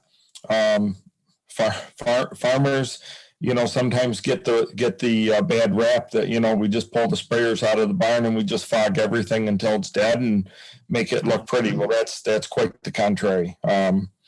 We use things very carefully, and I need a license to use things on my farm. What little I do use to control pests only after I've scouted, and I work with Cornell quite extensively through the integrated pest management. But back to the PFAS or PFOS products, chemicals that are in various products, it is amazing the amount of products that we are putting directly onto our bodies, on our skin, through shampoos, conditioners, laundry detergents. And those chemicals in every household, my guess is they're probably used in 99% of the households in this town. And people are concerned about solar with groundwater and that, but just how many chemicals does the average household use? And I would say per acre, I would bet my farm on it that there's quite a few residences in this town that use way more chemicals per acre than most of the farmers do in this town. When you consider a house sits on 3/4 or an acre of property, and the amount of gallons of laundry detergent, conditioners, fabric softeners, car wash detergents, household cleaners, all that stuff goes down the drain. It's going into septic systems. And, so I'm concerned about the finger pointing towards solar, but I guess if you're concerned about it, then it needs to be addressed townwide. And that's why I was asking, with future applications to the planning board, do we ask residents those questions, or make them sign a statement that use products in their household that contain ingredients? So, thank you. Last comment, former farmer to farmer, Jeff. 50 years ago, when I had my farm, don't laugh, Phyllis. 50 years ago, when I had my farm, one of my ways of making it work was to do custom spraying. I didn't do big plots, but I did a lot of small plots in the area. And one of the favorite chemicals, and you'll know about this, Jeff, is called atrazine. 50 years ago, I used to spray atrazine with an open sprayer, no cab, no side panels, no nothing, just a mist of atrazine coming at me if the wind was in the right direction. And today, would you allow Cole to go out and spray atrazine in an open machine? I don't think so. We did it back then because we didn't know what the dangers were. I'm blessed because I'm 80 years old and I don't have any residual effects from that. But not everybody is so lucky. So anyway, thank you for your comments. I appreciate it. Okay. Supervisor QC, Carl Ast would like to speak. Welcome, Carl.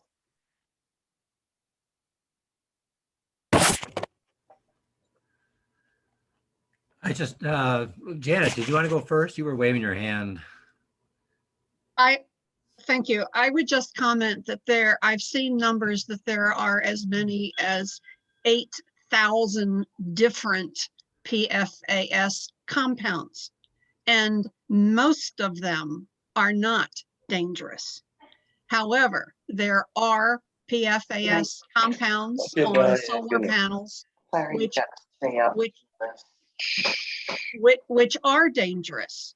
The Gen X materials are dangerous. There has been an excellent review of where PFAS materials are used. We know that some of them buckle and bubble and crack, and therefore are apt to get in the soil and water. So I'm only interested in learning if the solar panels that would be coming into town have the dangerous forms of PFAS, not the ones necessarily that are in the products that we've been discussing here this evening. I'm just looking to protect the town's water and soil. It all flows into the Genesee River, which flows into the Great Lakes, which is the world's largest fresh water supply. I see this as relatively small price to pay for future generations' safety. Thank you. Thank you, Janet. Thanks, Janet. This is Carl Ost, 100 Woodruff Road. Just wanted to make a comment on the chemicals. Some of us are a little bit more savvy as far as using as many natural ingredients as possible. So don't go putting everyone in a category of using regular shampoos. We mix our own cleaning agents that are more natural. We don't use Teflon pans. So just want to let you know that I would hope we're doing our part to reduce the poisons that are going into the environment. And just to, again, to reiterate what Janet just said, we're talking about a couple of different animals as far as the types of contaminations. My biggest concern is, why are we, and I'll have to talk to John Limbeck, but are these panels actually coming from another country? Why is solar being, the panels being purchased from other countries when it should be something we should be doing in the States, and it should be American made? We have better quality control here. We can do a better job. So are we investing in a industry that is making money for other countries rather than the United States? So we need to, I think, put America first and continue to make sure that we're purchasing equipment for the whole project. I would, and I said this before, it should be all U.S. made, or at least North America. I guess we could Canada, Mexico, but China, Thailand, I don't agree with that. Thanks. Thank you, Carl. Supervisor QC, it's Councilwoman Corbin. If I could just add a last minute comment as we're You can getting add- close to everyone. Add as Bedtime. much as you'd like. In my conversation with Mr. Werner, I shared with him my background in environmental science, and there's a term called LD, lethal dose. It's 50. There's a certain level that above 50%, that level, you're done. Under 50%, maybe you're okay. If you think about, there's an acceptable amount of arsenic in drinking water. It's a tiny little bit amount, but it's still a little bit amount. So when we look at these chemicals, there are so many different ones. We have to get the experts to help us understand the differences between the ones that may not be as hazardous as those that are extremely hazardous in the tiniest little bits of amounts. So I think we as a board, for our residents and what we've just learned here in the last half an hour, is invaluable for us all to sit back and say, we don't know it all. We need to make sure we get the right people to help us answer these very important questions, because most of our town is wells or natural springs. And we know drinking water is, well, water is life. And we need that for us all to be healthy. So that's all I wanted to say. Thank you. Thank you. Anyone else want to speak?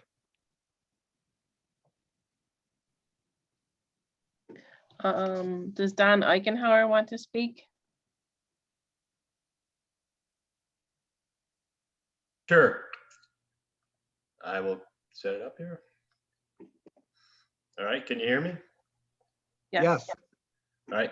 Yeah, I just wanted to follow up on the discussion with regard to the Tree City project. I mean, I just took a look at the requirements while during this meeting, and I do think the town needs to be careful. I think there's a lot of things, administrative roles and costs that might not sound like a lot, but for a small town, they are. One of the things says if you want to be part of the program, you must have an ordinance that establishes a tree board or forestry department or both, and gives them the responsibility for public tree care. It should also assign the task of crafting and implementing a plan of work for documenting annual tree activities. Qualifying ordinances will also provide clear guidance for planting, maintaining, or removing trees from streets, parks, and other public spaces. And it also states that someone must be legally responsible for the care of all trees on city or town-owned property. And suggests by delegating the tree care decisions to a professional forester, arborist, or city department, or citizen-led tree board, this can be part of the solution. But point being that all of these things for a small town like Rush, they add a lot of administrative burden, make decisions longer to take when you have to go back to a committee or board to find out whether you can cut down a tree or plant a new tree in an area. And I think there's a lot of costs in there that are that you're not really thinking of that would ultimately be the responsibility of the town. Thank you. Anyone else? I don't see anybody else. Does anybody else have their hand up that I don't see? I guess that's it. Well, if that's it, then I want to thank everyone for coming to this town board meeting via Zoom. I thank all for your comments, your suggestions, your information, and I hope to see you again in the future. I would like a second to close this meeting. I'll second that. All in favor? Aye. Aye. Have a good night. Good night. Good night. Thanks, everybody.